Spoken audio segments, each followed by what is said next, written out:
him later today. And we will be doing part 3 together. And but I want to first of all start by saying nobody arrive at a future that they have not pictured.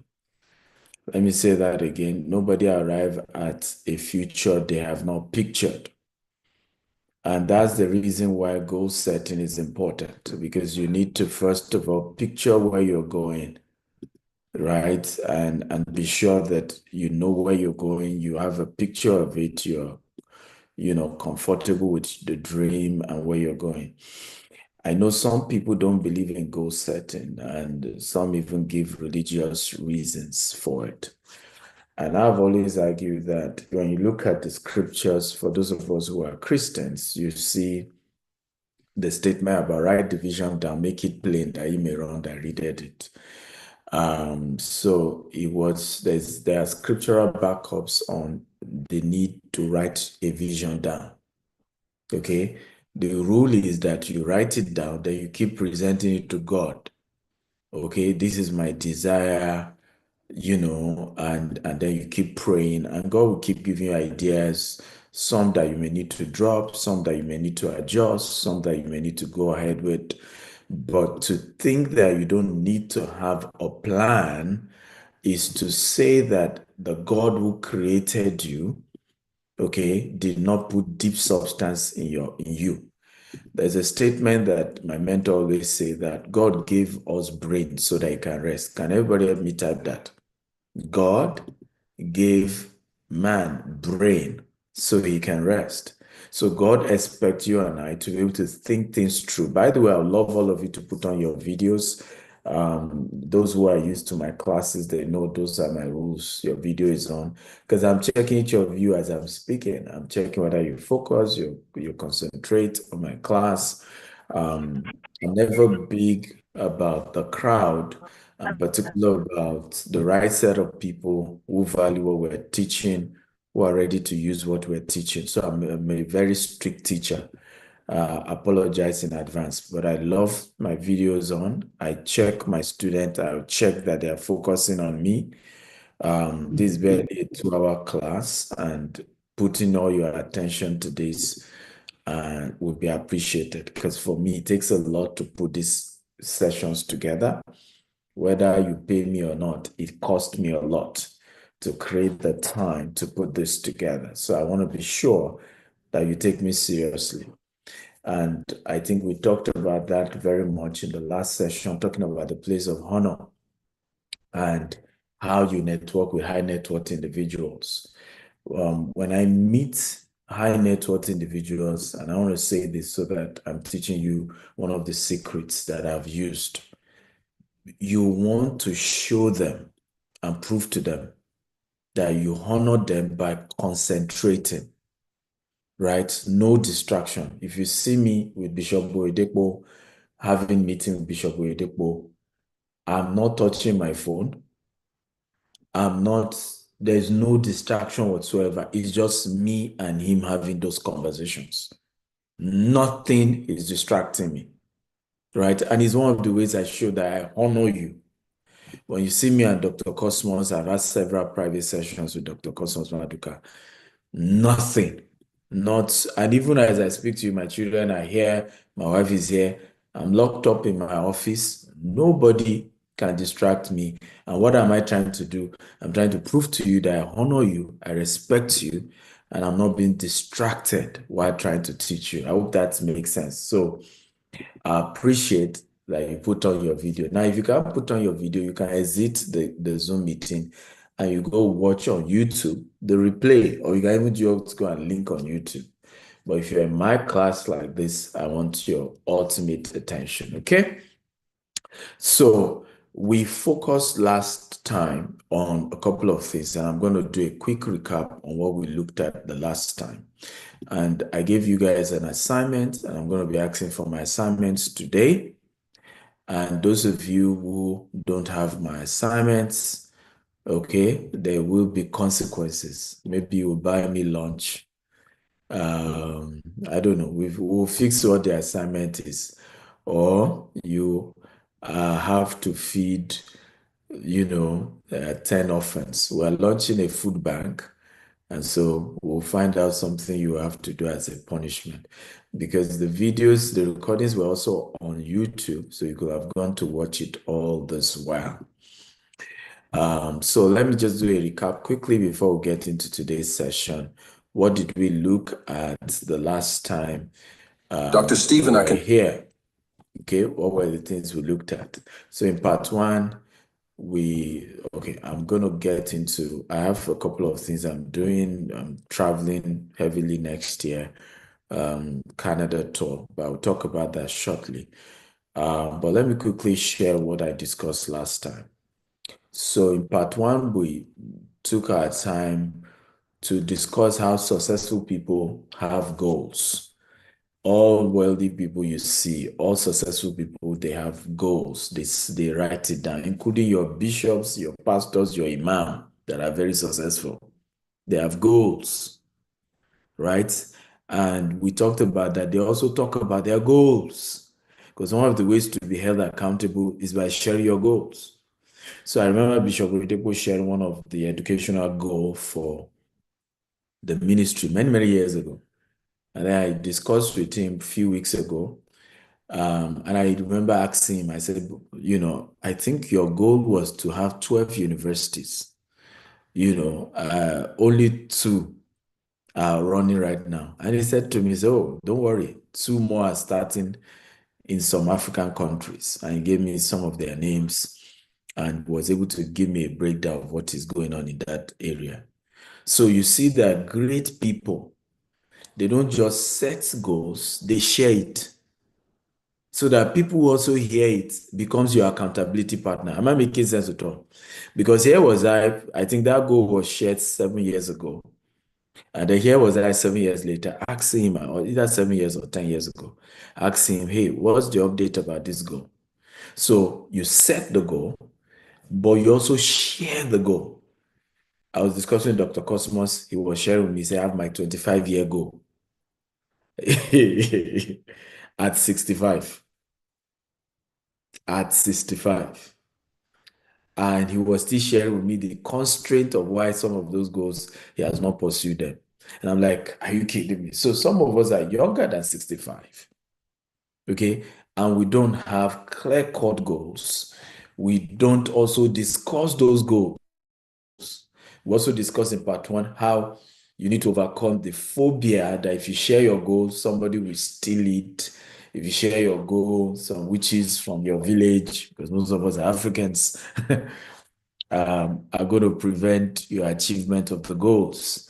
And I shared my story that when you set up your goals, whatever religion you practice, go spiritual with your goals, right? Communicate it to your maker so that you are sure that that spiritual aspect is being covered. Number two, I also share that even when you now look as if some people are coming against your goal, like in the case of Joseph in the Bible, they will actually conspire. How many of you remember me saying that your enemies will conspire to help you achieve the goal? So sometimes what people has misconstrued has I shared my goal, and then people gang up against me, against my goal, where actually God using those people to help you achieve the goal. So you shouldn't see it from the angle of, oh, something happened and it affected me, because everywhere we've seen people experience such, those attacks only help them achieve the goal. Who knows what I'm talking about? Right? Those confrontations, those victimizations, those whatever it is, it only helped the goal to come to pass.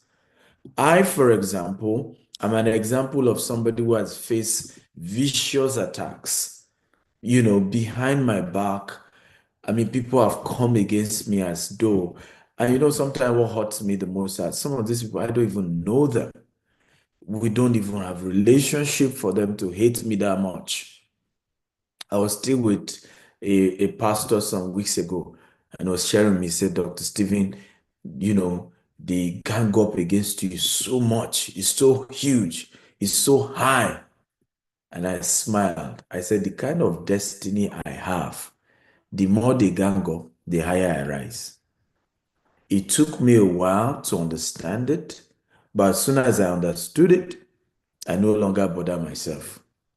The higher I rise, okay, in other words, and I'll give you a practical example. I know of you have heard of the eagle. I always like giving an example of the eagle because my animal avatar is the eagle and the lion. How many of you can see the lion behind me? Right? So this is a big artwork turned to a glass frame and is in my office here in Houston. So those are the two animals that kind of describe my personality. But the eagle always fly better in the storm. How many of you know that? If you know that type, I know. If you don't know type, I don't know. Let me say that again. The eagle bird flies higher in the storm. You won't believe it, right? So the why, and I'll share a few ideas of why. Now, the eagle bird has a very long feather, very long.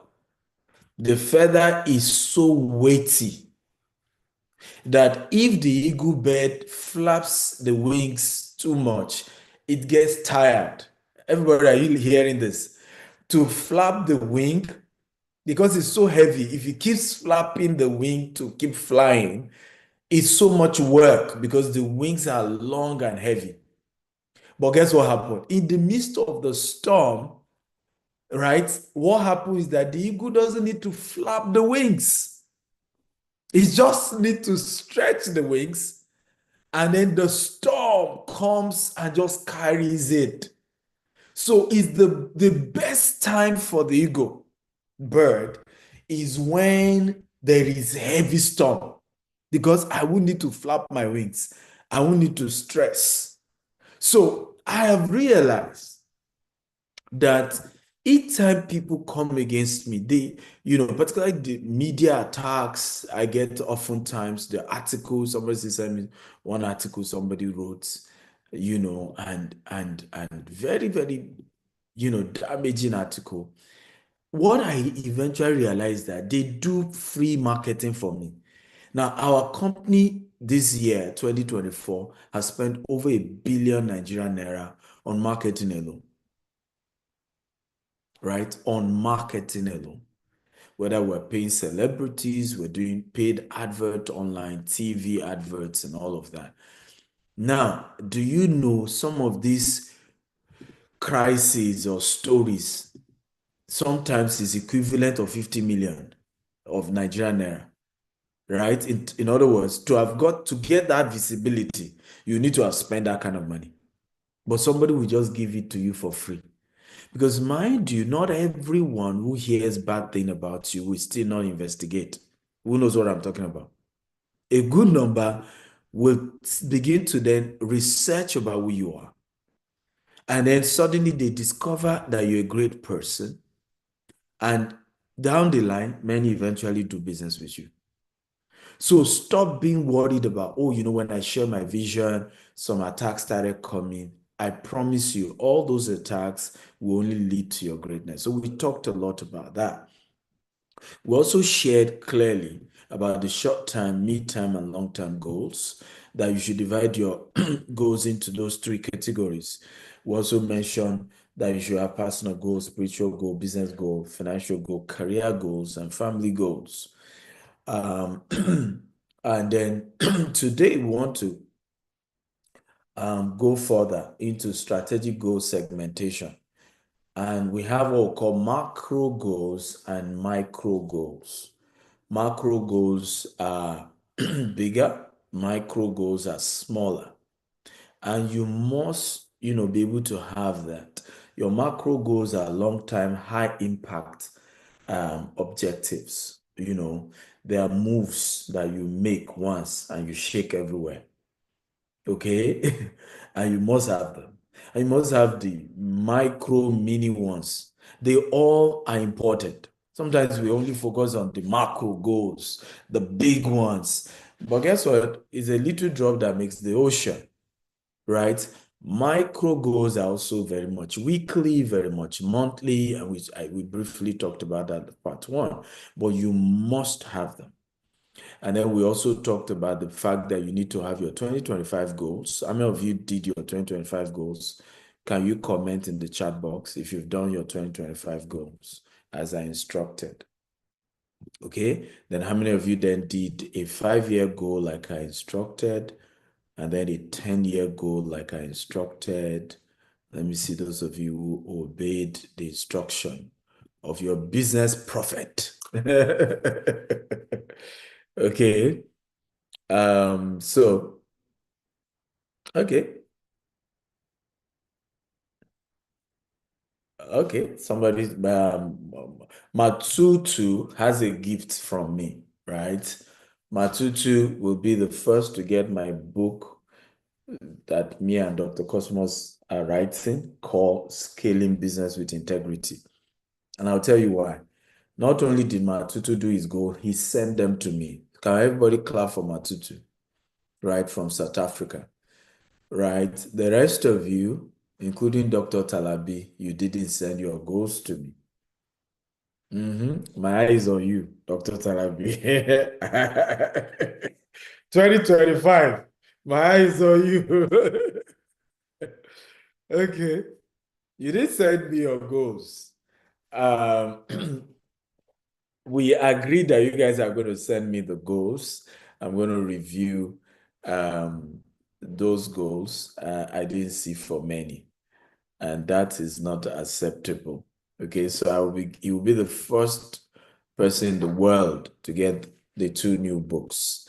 Please, if my PA is here, please take note so that once the book is ready, we send it to you. You'll be the first in the world to get it, right? I love to, encourage people who take action. In 2025, one of my resolutions is I am not ready to mentor people who are not ready to lift their own share of the weight, right? Don't invest in people who are not ready to invest in themselves. I can't love you more than you love yourself. So there has to be signs that you are genuinely ready to put in all your best into where we're going. Now, so let's look at priority management framework, right? These are a few metrics. So we have quadrant 1, urgent and important tasks, critical deadlines. And we're going now into methodology. Remember, I talked about that. In this part 2, we'll talk a lot about methodology. In part 1, we said just dream away. Don't even think of how, right? Don't think of how, just write what you want to do, right? Is in this part 2, we'll talk briefly today about how do you then concretize them? How do you make them achievable? How do you make them realistic? Let me also state this, and I want everybody to write this down. There is no unrealistic goals. There's only unrealistic timelines. Okay, let me say that again. There's no unrealistic goals. There's only unrealistic timeline. I'm told there are 4 people who sent in their goals, but you didn't send them to me, right? But please, my PA is supposed to send them to me. I'm told there are 4 people who did that. So the 4 of you will be the first people to get my books. I'm going to honor you with that. So no unrealistic goals. I want to be the president of America. If you're born in America, it's not unrealistic. It's just a timeline, right? So let's start from there. However, now that you have these goals, the next aspect is now, what are the methodologies? And then the first one, like is being said here, is to prioritize them. Right? Remember again, in the first time you're writing, you don't need to focus on prioritization, right? But now you need to start prioritizing. Now, what are the 3 categories of prioritization? Number 1, prioritize based on the order of which comes first, right? Which one comes first? So you need to prioritize based on which of your goals should come first, which of your dreams should come first. Number 2, you prioritize based on cost implications. So which ones will cost you more money? So you can push those ones further. Are we together now? So we have the ones that, okay, this one should come first based on one thing or the other. You have the second category of which one needs to come later because of the cost implication, and you're not even ready financially for it yet. It could be financial readiness, it could be mental readiness, it could be relational readiness as well. That is also part of how you then prioritize and categorize them, or reclassify and recategorize the visions, right? And then I think another third category that you also need to look at for is manpower, right? Your internal manpower. For those of you who own companies, I'll give you an example. There are some dreams Stephen Akintayo, has not embarked on yet. Okay, because I don't yet have certain people with certain skills in our organization that can execute them. And I've not necessarily gotten people that even if it's that they should become consultants, right? That have built relationship, I could trust them that they can do it. Are we learning here? Because these things are very critical, right? If you jump the gun and you start chasing certain projects, even though you had the money, right? But you haven't built the network for it, the relational, the technical connection, the technical capacity, and not just your technical capacity, but also that of people who work for you, work in your organization, consultants that work with you. If that hasn't been done and you lay hands on certain projects, you may run into certain problems. So I'll give you a practical example so that this makes sense. In Nigeria, there are certain construction I'm not doing yet, and I've moved those construction to the US. Why? It's easy for me to get the quality of contractors to build certain skyscrapers without the building collapsing in the US than in Nigeria. You see the point? Now, the goal is after doing a few, I'm willing to now convince those contractors to say, can I move you to Nigeria to help me replicate the same thing? Okay? Now, that way, I don't risk a situation where, right, I am successful, I attempt certain skyscrapers in Nigeria, and then the building collapse, and then the government is after me, and you know how all these things work in Africa. Okay, so let me not even waste my time attempting those kind of construction yet. Am I making sense at all? And first of all, do it somewhere else. The same thing we did with our housing. At some point, we realized that going hard, building more houses in Nigeria was going to run us into trouble because we have situation whereby customer paid us, I'm just giving an example, 50 million Nigerian naira, and we had those expenses. Somebody paid us, we had some client who paid us about 65 million for 4 bedroom, right? Due to inflation and all of that, before we say Jack Robinson, we now need 120 million without our own profit to finish the same 4 bedroom. Now, in fact, we had one of them who even took us to EFCC. Okay. And I remember saying to myself, because my other colleagues, did 2,000 housing units. So you won't believe it. Every day they were reporting in EFCC for over a year because everybody just went to report them. And in Africa, which is unfortunate, issues, are you aware that business issues are supposed to be civil? In other words, that is a civil issue. That client is supposed to just go to court, right? And then report the issue and then let the judge whether we treated him fairly or not, isn't it?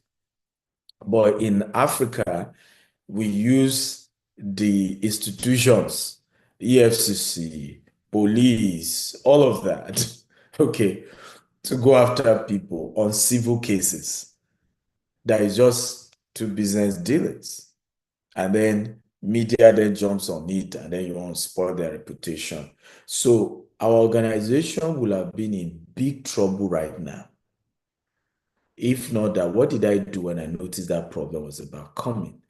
I said, we'll move to Dubai and we'll focus on selling more houses in Dubai than in Nigeria. Are we learning here? Okay. And we will try to wait, we'll still work, but we'll be slow. on the housing. We'll do more land, we'll acquire more land, and we just went buy more lands. We're a bit slower on building houses, but now stretch internationally. Okay? Are we learning here? Stretch more internationally, and that preserve the integrity, the reputation of the organization. Because imagine 2,000 people taking us to EFCC every day. There are several cases. Even some of you here will not be following me by now. Just say, this is my mentor. I think I need to have a second thought. I'm not sure he has integrity. You don't even wait to hear my side of the story. Okay? So, but those are some of how you categorize them. You look at things based on situation, economic situation, circumstances, trends, and you begin to prioritize. Are we learning here? Are we learning? Okay, quadrant 2. You have categories of goals that are important but not urgent, right? Focus 80% of your effort on quadrant 2 to prevent crisis. And this is very, very important. Let me say this part. Please, everybody note this. One of the biggest mistakes many of us do, I see this even with senior executives in organization, yes, is we go for what is urgent. What is urgent but not important? I don't know if you know what I'm talking about. What is urgent but not important? And many people end up always fighting crisis. Now, I will ask some of you who are business owners here. How many of you who are business owners have seen situations where you have executives in your organization who always act like they are the hardest working people, but there is no importance to what they are doing? There's always urgency to the work. They are always the one closing late in the office. Come on, anybody who wants to help me with these people? I know people like that. They close late. They act as if they work more than everybody else. They make everybody else look lazy, right? Because they give impression like, oh, we are working hard. And in most cases, they are doing what is urgent but not important. Come on, anybody know what I'm talking about? Urgent but not important. Okay, so let 80% of your energy be on important things, the important goals, not the urgent ones. And if you're not careful, your life will always want to run that way. The same thing happens with indebtedness. When you are indebted, how many of you know that the most urgent thing is to pay your bills? Come on, talk to me. Everybody, I want to chat. I like interactive class. You guys know this. When you are indebted, who agrees with me that the most important thing, the most urgent, not important thing, is to pay your bills? If you agree, type I agree. That's the most important. I mean, sorry, that's the most urgent. It's not the most important. It's not the most important. It's the most urgent. The most urgent when you are indebted in a business or in your personal life is to pay the bills. That's the most urgent, but it's not the most important. Can anyone type here what's most important? Anybody? What is the most important when you are indebted, either in business or in personal life? What's the most important? Anyone? Not the most urgent, but the most important. And Chukwudi says, generate a cash flow first that funds the bill. Absolutely. So the most important is that you need a huge source of income. You need a huge source of income. So when I work with people who are indebted and we look at how they need to restructure their finances, my important thing I tell them is that divide your money into 80% should now go into revenue, generating more money. 20% should go into paying your bills. Because guess what? If you take 80% of the money and use it to pay what you are owing, ladies and gentlemen, what you have already cannot pay all that you are owing. Who knows what I'm talking about?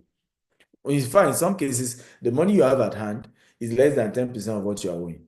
So if you take everything and then you use it to pay debt, okay, how do you then pay the remaining 90% of the bills?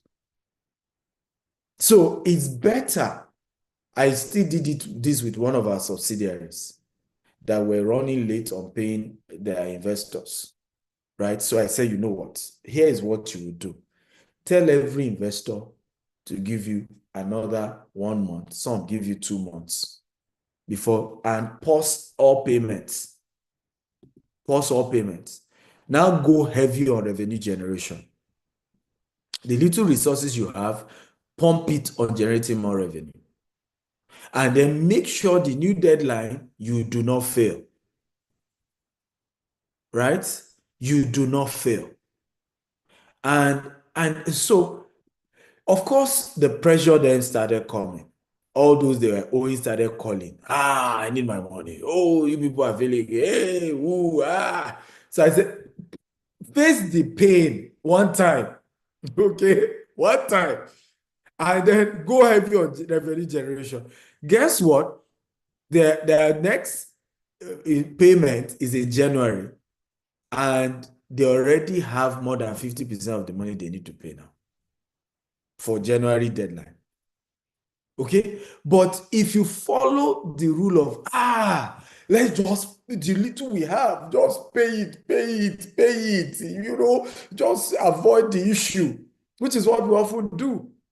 Then you drop all that you have, and then you block the channel for ever raising more to finish and ever be fully out of debt. Are we learning, guys? If we're learning, type I'm learning. So please stop facing what is urgent but not important. Prioritize your goals based on category of importance. This is more long term. This will help me long term. This will save me long term. So I'm going to prioritize on it. The urgent one, I'm only putting 20% of my time on it. Right? So time blocking, allocate specific hours weekly for strategic tasks. Use technology tool like Google Calendar and Asana to also structure your itinerary. Okay, block this time. I'm blocking it for this specific assignment.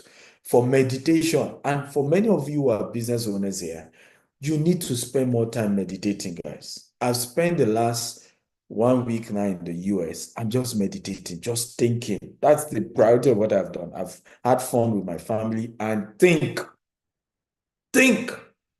And oh boy, oh boy, 2025 should watch out for me. I am angry. Hey, 2025. Watch out for Steve Akintayo. Okay? But it's because, guess what? I took care of what's important, not urgent. What's urgent sometimes is just to be grinding. Sometimes what's important is to meditate. So block out time to say, I'll block this 1 hour to just think over all that I'm doing and ask myself, are there better ways of doing them? Okay, is this helpful? Number 3, which is very critical, is accountability system. Internal accountability system, external accountability system. Many of us set goals and there is no accountability system whatsoever. I was trying to be your external accountability system, and that's why I asked everyone to submit their goals to me, right? I have nothing to do with your goals. I'm not going to eat it, okay? But by knowing that I have to submit my goals to Dr. Steven, am I making sense at all? Many of you will then set the goals. Many of those who did not intend to submit their goals to me eventually did not even do the goal. Yeah, confess your sins. It's time to confess. Oh yeah, everybody type. Those of you who are in part 1 and have not submitted your goals, can you confess now that you never intended to submit and you never did the goals? Okay, so you need accountability partner. There are things we do just so that we push ourselves in a situation whereby we can't go back on our goals. a few people I got close to recently.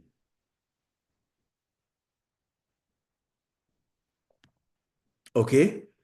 Um, yeah, I used to I'll soon bring you up to give a few tips on some of your views on this. There's few people I got close to, when I started my US go. One is Dr. Cosmos, one is Bishop Oyedepo. And I did those things so that, do you know why I did it? It's so that I will not turn my back on those US projects. I knew those US projects were the biggest thing I've ever done in my life. Okay. But I also knew that I cannot stand the chance, Mayowa, to go and meet Dr. Cosmos and say, things were a bit tough. We shut down the US project.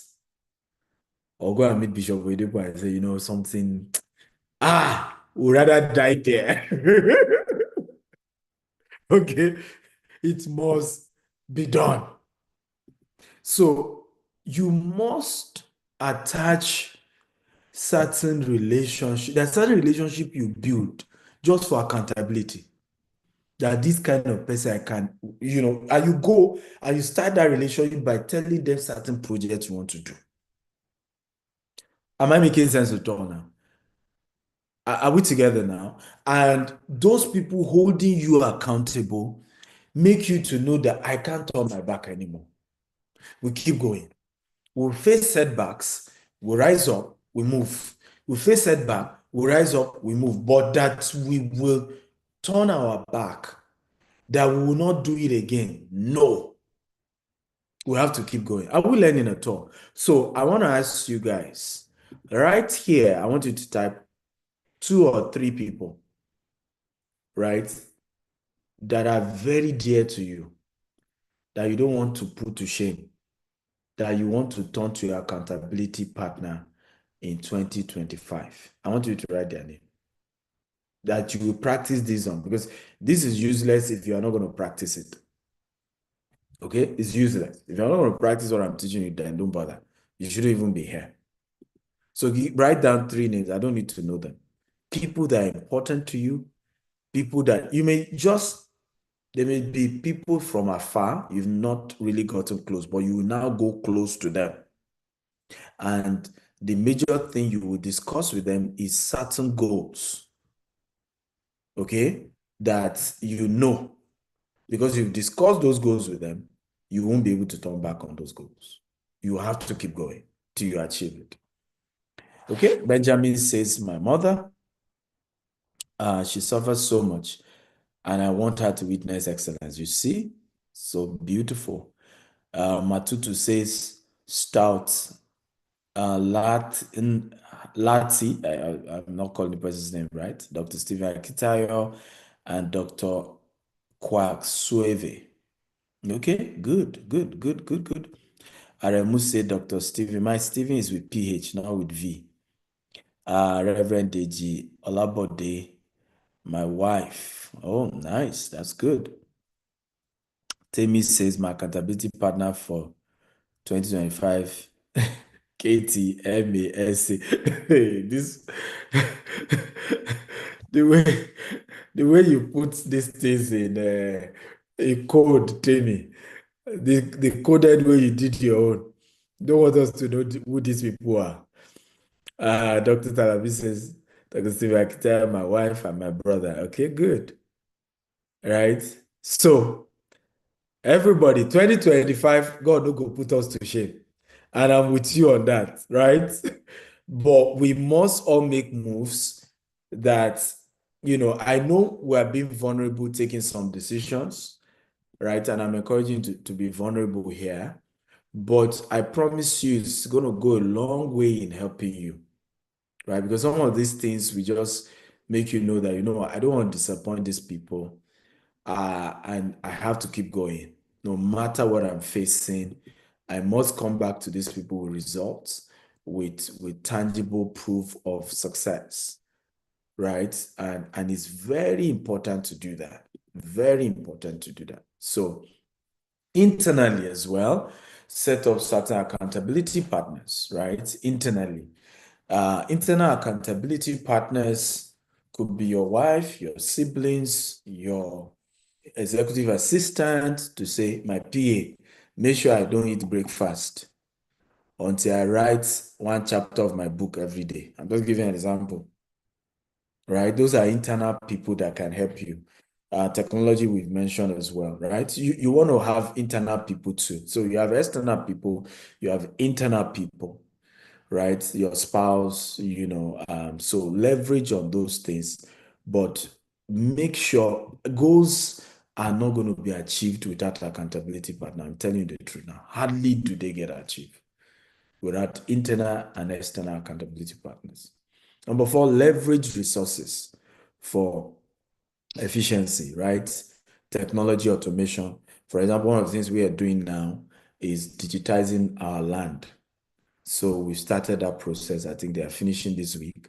So from next week, if you're buying any land from us, US, UK, Nigeria, anywhere in the world, it's digital. You go to the portal, you create your account on our portal, you select the land you are buying, you make your payment, you upload the evidence of payment, everything is digital. Who is excited to see this? Digitize your process, right? Same thing with our investments, we're digitizing everything. Okay, we just have two new programmers resuming. We have two more resuming next week as well. I'm going to be coming up with a lot of softwares, a lot. Delegation, adopt 70% rule. If someone can perform a task 70% as well as you, delegate it, right? Let me say that again. If somebody can perform a task 70%, don't wait for 100%. The reason why many of us don't delegate is because we're not ready to give it to people who are not 100%. They must be 100%, 100% or nothing, luxury or nothing. That won't work if you really want to achieve your goals in 2025. They can do it 70%.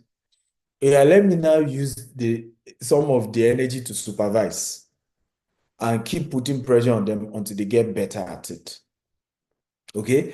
Another rule to delegation is this. Once you are good at something, delegate it. Second rule. So first rule is the 70 rule, right? Okay. The second rule is the 100% rule. Once you are 100% good at something, delegate that thing. Okay? Delegate that thing. So I always do things until I'm 100% good at it. I can see people raising your hands. You have questions. We'll take your question. Don't worry. Once I'm 100% good at something, the next thing is I start delegating it. I'm not interested in that thing anymore. I will now spend my energy to correct those I'm delegating it to, supervise those I'm delegating it to, put pressure on them to perfect it. But there is no wisdom in doing something I'm already 100% good at when it comes to a task. Okay, I could delegate it and then go and start learning new ones, start mastering new ones. That way, I'm replicating myself. That way, more can be done. Are we learning at all? I used to be the one that go buy land for our company years ago. Now I don't buy land anymore, right? I have mentored people in the organization who now go and negotiate. Then, yeah, I still have one conversation with one of them. I said, you negotiated so poorly. I'm not happy with this. Go back, try this, try that. Now, guess what? I know that if I go to that meeting, I'll get 50% drop in that price if I attend that meeting. Okay? But if I continue to go myself, am I making sense to talk? We can't scale. Can we continue to acquire land in US, in UK, in Dubai, in Nigeria, the same way if I'm the only one acquiring it? So I have to find a way to get somebody to do it. Are we learning? Is this helpful? Is it helpful? Right? So some of you say, what if I don't have many staff? Look for volunteers, right? Look for volunteers. Look for volunteers. Everything must not be money. Sometimes you look for people who volunteer. They're young, they're interns. and start mentoring them. That people want to look up to you. That people want to learn from somebody at your level, right? I'll give you an example of what I'm doing now. We have an advisory board for all our subsidiaries. And this year, for the first time, I'm adding my mentee to the board. Though I put some mentees were part of the board last year as well. Please, everybody mute yourself so you don't distract us. Some of my mentees were part of the board last year as well. But this year, I've added more mentees to my board. Okay. And what am I doing with that? I am mentoring them in such a way that they themselves now will be able to also set up their own board by being part of my board. Are we learning here? So they are learning all of this. By being part of my board, they are sharpening their ability to delegate as well. Okay, and then they're also learning how to be sharper and firmer and having experiences on how board work. Rather than me be the only alpha and omega in boards, I want to be able to raise my mentees to be able to do these board meetings. And I'm hoping that a time will come. I'll not mention my mentor's name. I have a mentor who only uses board to manage his businesses. But hear this, my mentor is extremely skillful in the art of using people. Oh, so if there is a financial misappropriation in any of his companies, he has the guy that is the ruthless guy that he uses for that. In other words, let's assume a CEO, there's a misappropriation of funds under a CEO.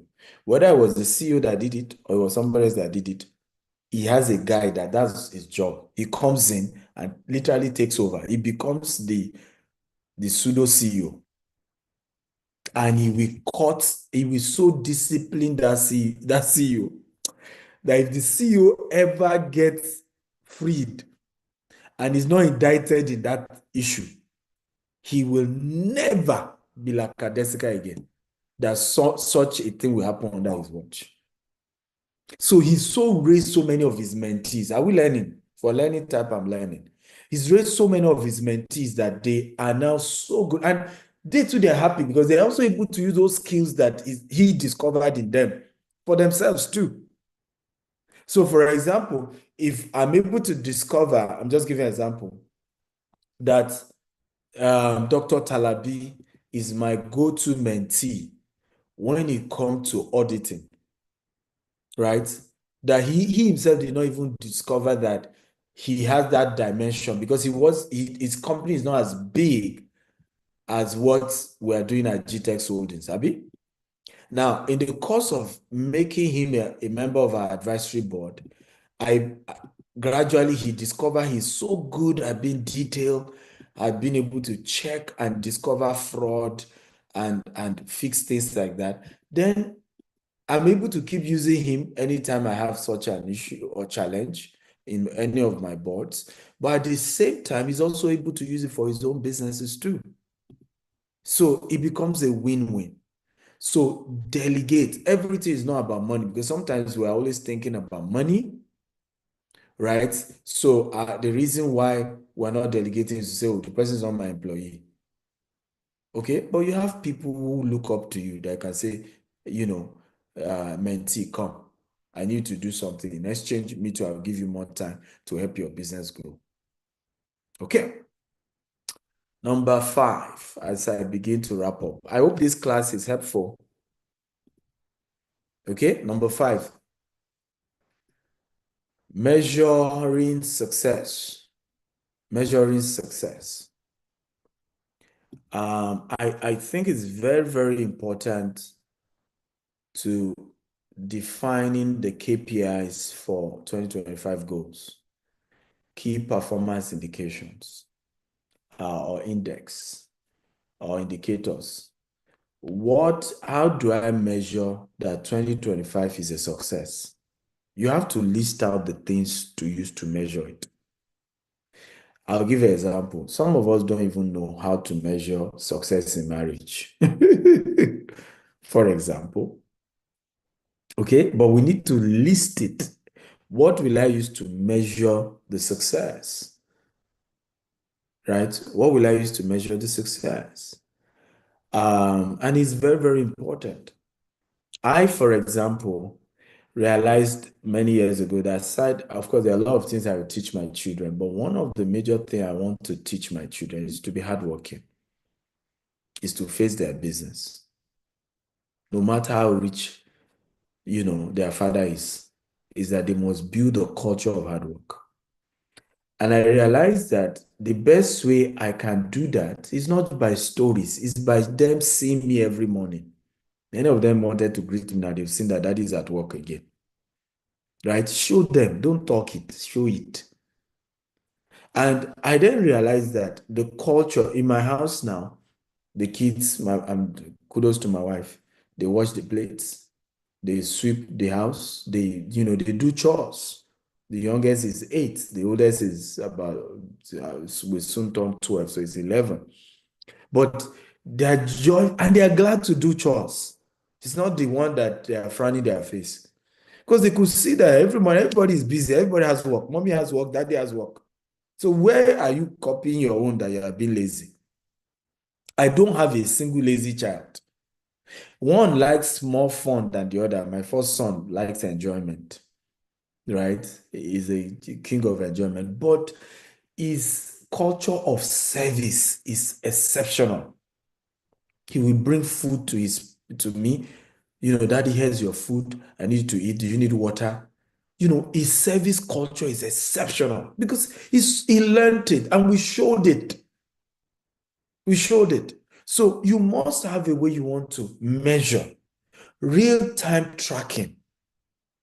Okay, use business intelligence tools like Tableau or Power BI. I myself haven't used this, but I hope to use this year. For businesses, there are softwares you want to use to track. One of the things we are launching is an ERP system that then tracks. So with my ERP system, once I log in, it can give me results in 24 hours. How much sales was made, how many new employees, how many were sacked, how many is on leave. Literally, it can track every single thing for us. Every single thing. Right? Every single thing it can use. Number 6, overcoming obstacles. So proactive risk management. Identify top risk for 2025 goals. Create mitigation strategies, contingency budgets. I'll give you an example. I am seeing a risk that dollar will rise to 2,800. Naira to dollar in 2025. Okay? That's a risk to our 2025 budget. And I saw how devastating it's had on our business in 2024. So the first move, we're increasing our land by 100%. Some are more than 100% from January 6th. Those are mitigation. Everybody who is been owing us money, if they don't pay us by January 15th, they don't have land with our company again. Those are mitigation. And guess what? The money has started coming in. So we're entering 2025 being properly liquid. So the same you want to do for your business. Look at it. What are the areas? What are the things? And if we didn't do that, guess what will happen? We may run into big issues. In fact, 2025 may be our worst year. We probably would downsize by 90%. Okay, downsized by 90%. We won't be able to pay our bills. We'll be behind on so many things. So you need to look at it now. What are the risks my business face in 2025? What are the risks my finances face in 2025? What are the risks? My wife will tell you, I have just been busy meditating, coming up with ideas for 2025. I am not going to 2025 expecting, oh, it's going to be my year of greatness. Yes, I am expecting it to be the best year ever. Like I told you, I'm super excited. But guess what? I'm not leaving to chance and empty talks. What if this one happened? Okay, what if it didn't go this way? What if I have this crisis? What if this other one coming? What are the 4, 5, right? 4, 5, 3 steps to guarantee revenue. What are the, I now have almost 4 strategies to boost sales in 2025. More partnership. All of you now, by the way, in 2025 are part of my sales strategy. If you can't buy from me, you must bring customer to me. Mayowa, Dr. Talabi, Matutu, all of you are part of my strategy in 20. So I am committed to mentoring you in 2025, but you must be committed to helping my business sell. Okay? No, I mean it. And it's not a joke. Some of you are laughing. It's not even a joke. Else, there's no more mentorship for you. Come and pay the $20,000 and let's compare. Okay? You want free mentorship? No problem. I'm willing to give it to you. You want affordable mentorship that is not too expensive? I'm willing to give it. Right? But you must also be committed to, and by the way, these are the right principles. So I thought about that when I was teaching about honor. Remember, right? I'm not able to afford paying Dr. Cosmos Maduka, but guess how I pay him? I do some services for him and I don't charge him for it. Okay? I've brought clients for him, right? So those are ways you want to strengthen your relationship with your mentor. Don't be a parasitic person in 2025, right? Oh, Dr. Stevens should just teach me. He should mentor me. What exactly, how have you really helped Dr. Stevens' business too, or Dr. Stevens' interest too in 2025? Okay, so, or you are waiting for him to tell you. There are things on your own, just with your discretion, you pick up. And I have a structure where everything you bring for us, you get commission. So it's win-win. You're able to still make money on the side by helping our business. But when we are rewarding the highest people who brought money for the company in 2025, we're going to be having a big dinner. I want to see my mentees there. I don't want a situation where it's external people who are not even mentees who I am seeing when we are rewarding those who helped us to make money. And you can create a channel, you can create an idea around it. Are we learning at all? What's going on? I hope you can hear me. Can everybody hear me? Yes, sir, we can hear you. I can hear you loud and clear. Okay, beautiful. I can hear you, sir. So look at whatever is the strategy for revenue, I want you to double it.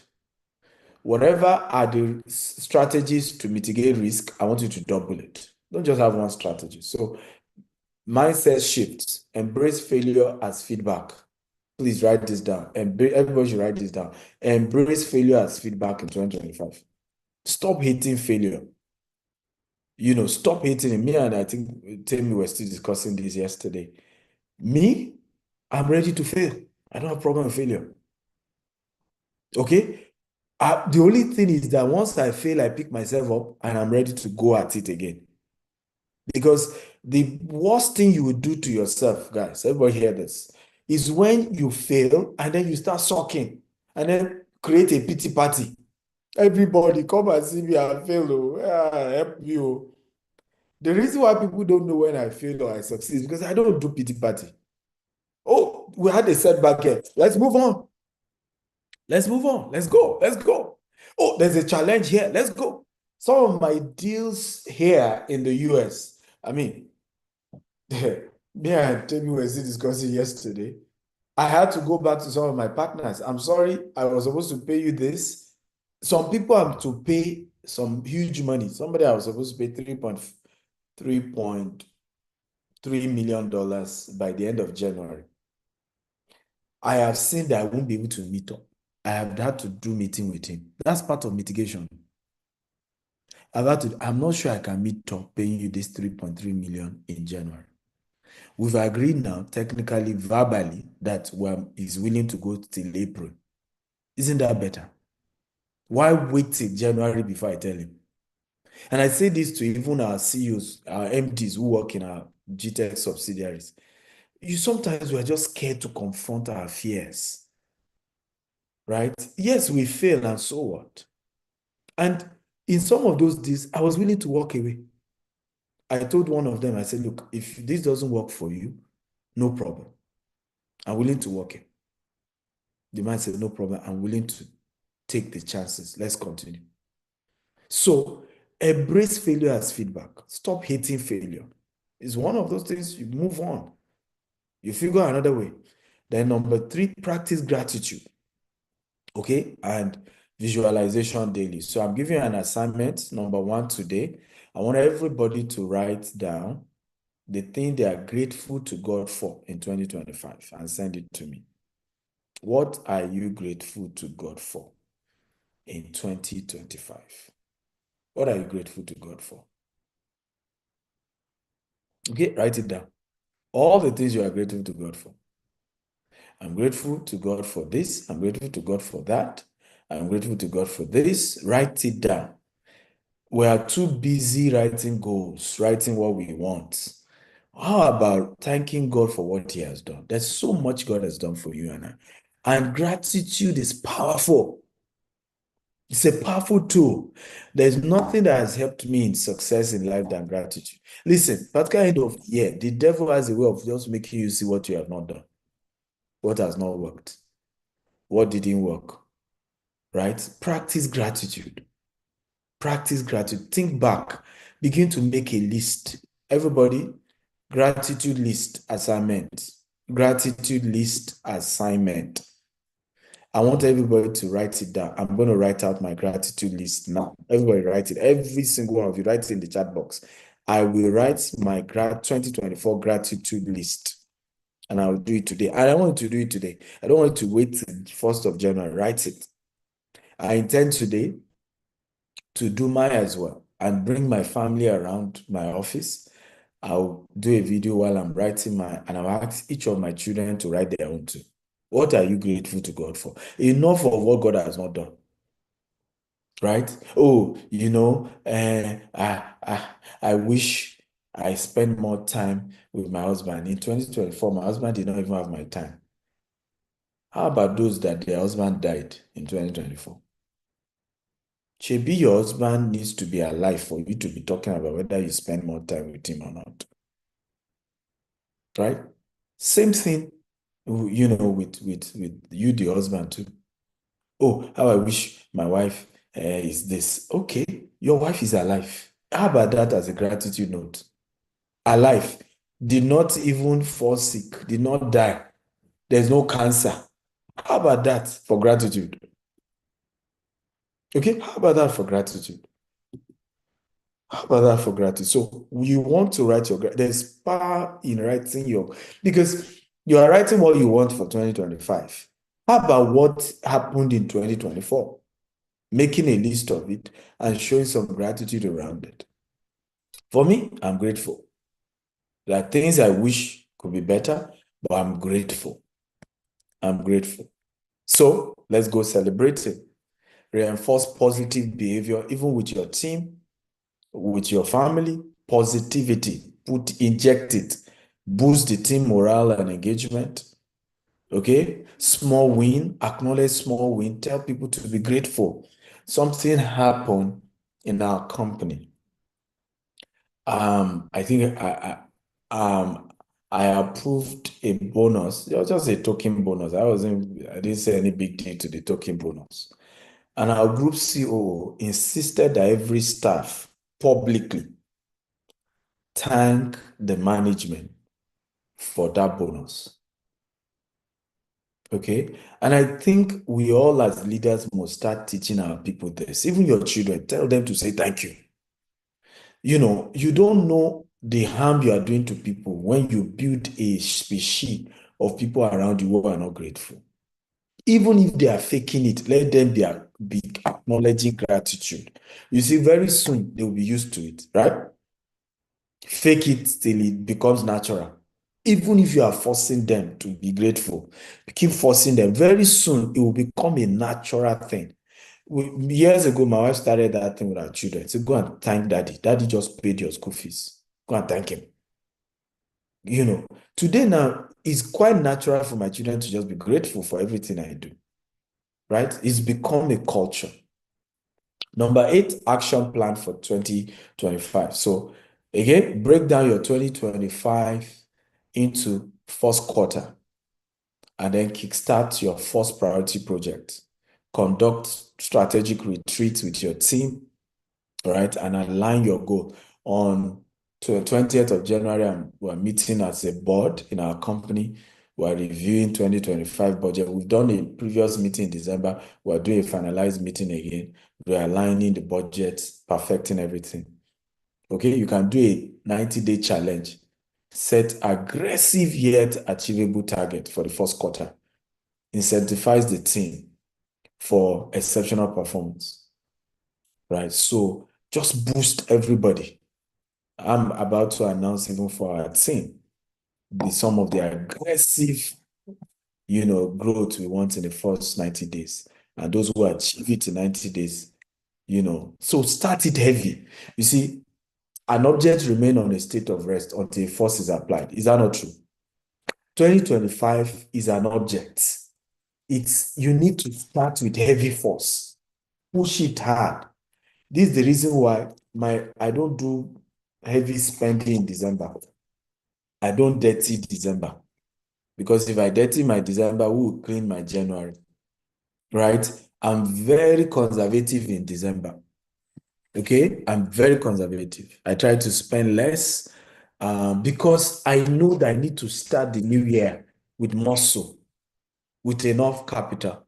I'll give you an example. We're starting January with billboards across Lagos and Abuja, right? Aggressive, right? We have a Rolls Royce campaign we couldn't do in December. We're starting in January. Aggressive, no, So when they've wasted all their money in December, right? They've dirtied the December, they are broke in January, everybody is dry. We are just coming, pam, pam, pam, pam, pam, pam. Clear the road, oh. Right? And that's the attitude you want to have. Enter January aggressively, right? Aggressive. Goal setting is only as effective as the execution. Focus on habit, focus on system, focus on consistency to win. Let me say that again. Goal setting is only as effective as execution. Focus on habits, focus on what? System, and focus on consistency to win. How many of you are happy about today? Are you happy? Okay, so don't forget my latest 2 books. You can still be part of the food bank we're doing in Houston and in Nigeria. I'm going to be doing our Houston book launch on Saturday, next Saturday, 4th of December. I also have a real estate masterclass. We still have investment, so we have different projects in US. Don't forget, you can buy land from us. You have different opportunities for investment. I think you should also think of your investment aspect for the year. More importantly, I want to talk about, as I wrap up, knowledge. Let me give you some breakdown so that you know how aggressive I can be. And I'm not a mentor that talks and don't do what I preach. My first major paid conference this year is $25,000. Everybody say $25,000. And it's in March. It's with Grant Cardone in Las Vegas. Now, $25,000 is what the cost of the event is, but my flight and hotel, right?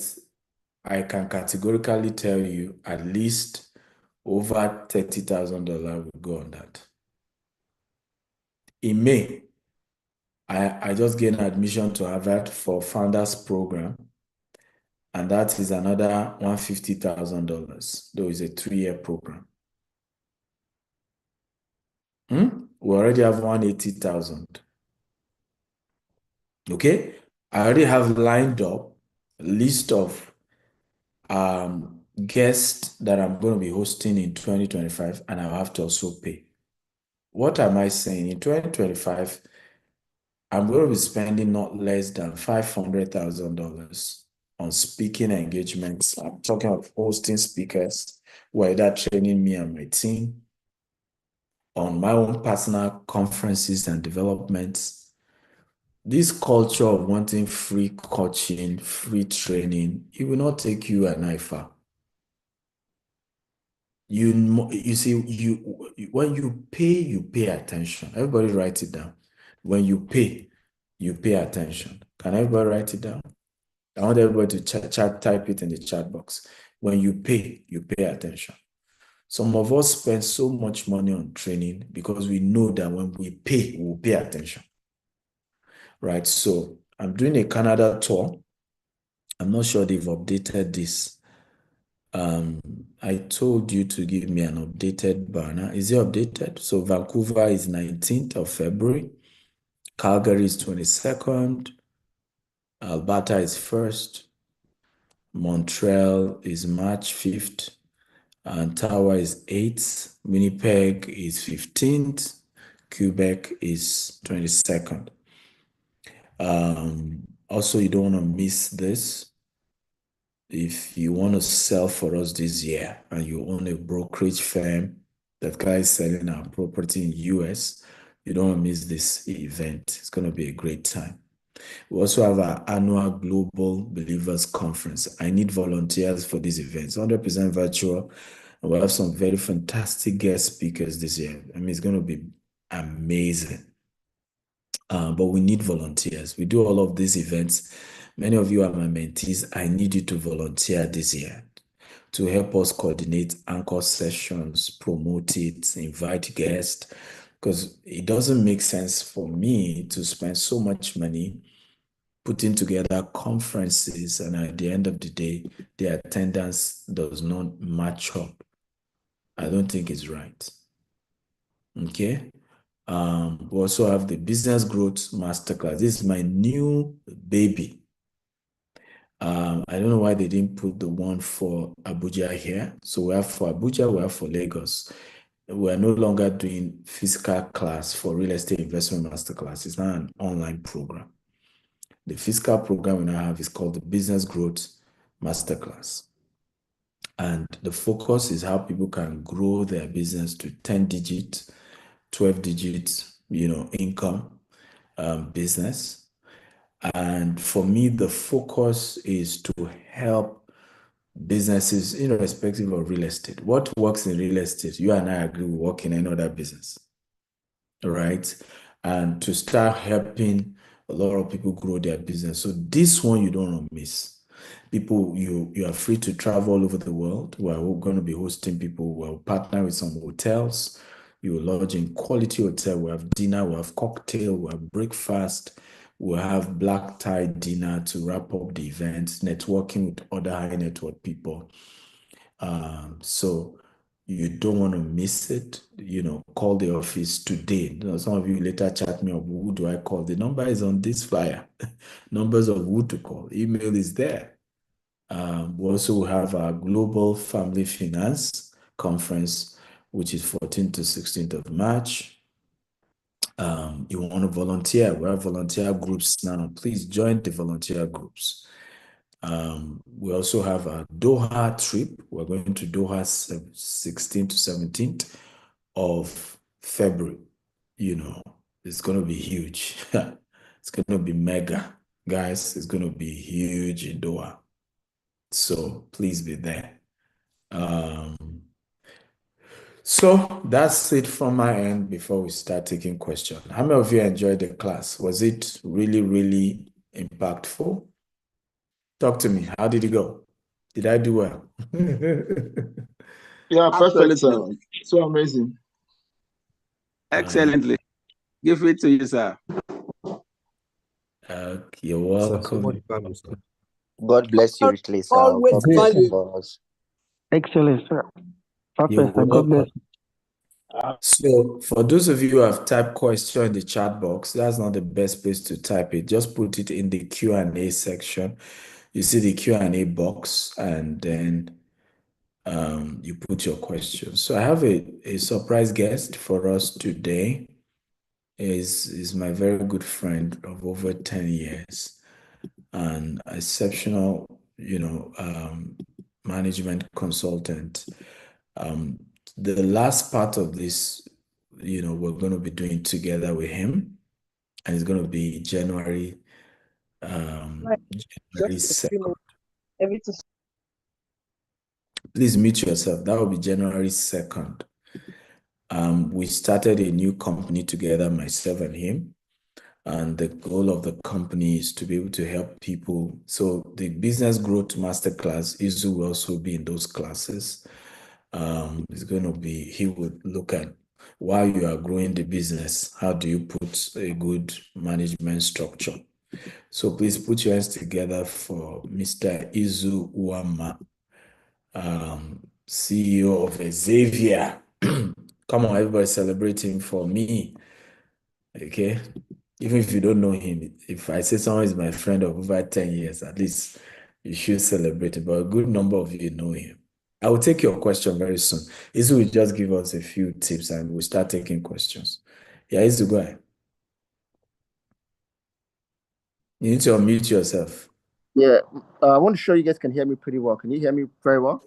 Yeah, we can hear you. Giving, it's always an honor.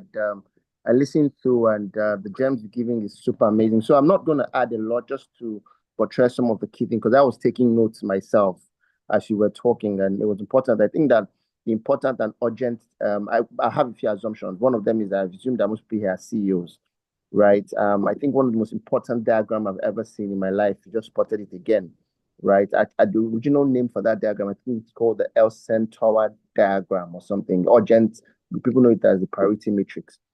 You see, important and urgent, right? It's probably not even the most important one. What's the most important one is the one that is not urgent but important, right? A lot of people don't understand that matrix of not urgent but very important. There are a lot of things that we do that is not urgent but important, and we spend a lot of time doing it. And I'll give a practical example. If you see you here and you drive yourself every day to work and back, right? You're probably shortchanging yourself, right? I mean, is it important to go out? Yes. Is it urgent that you drive? No.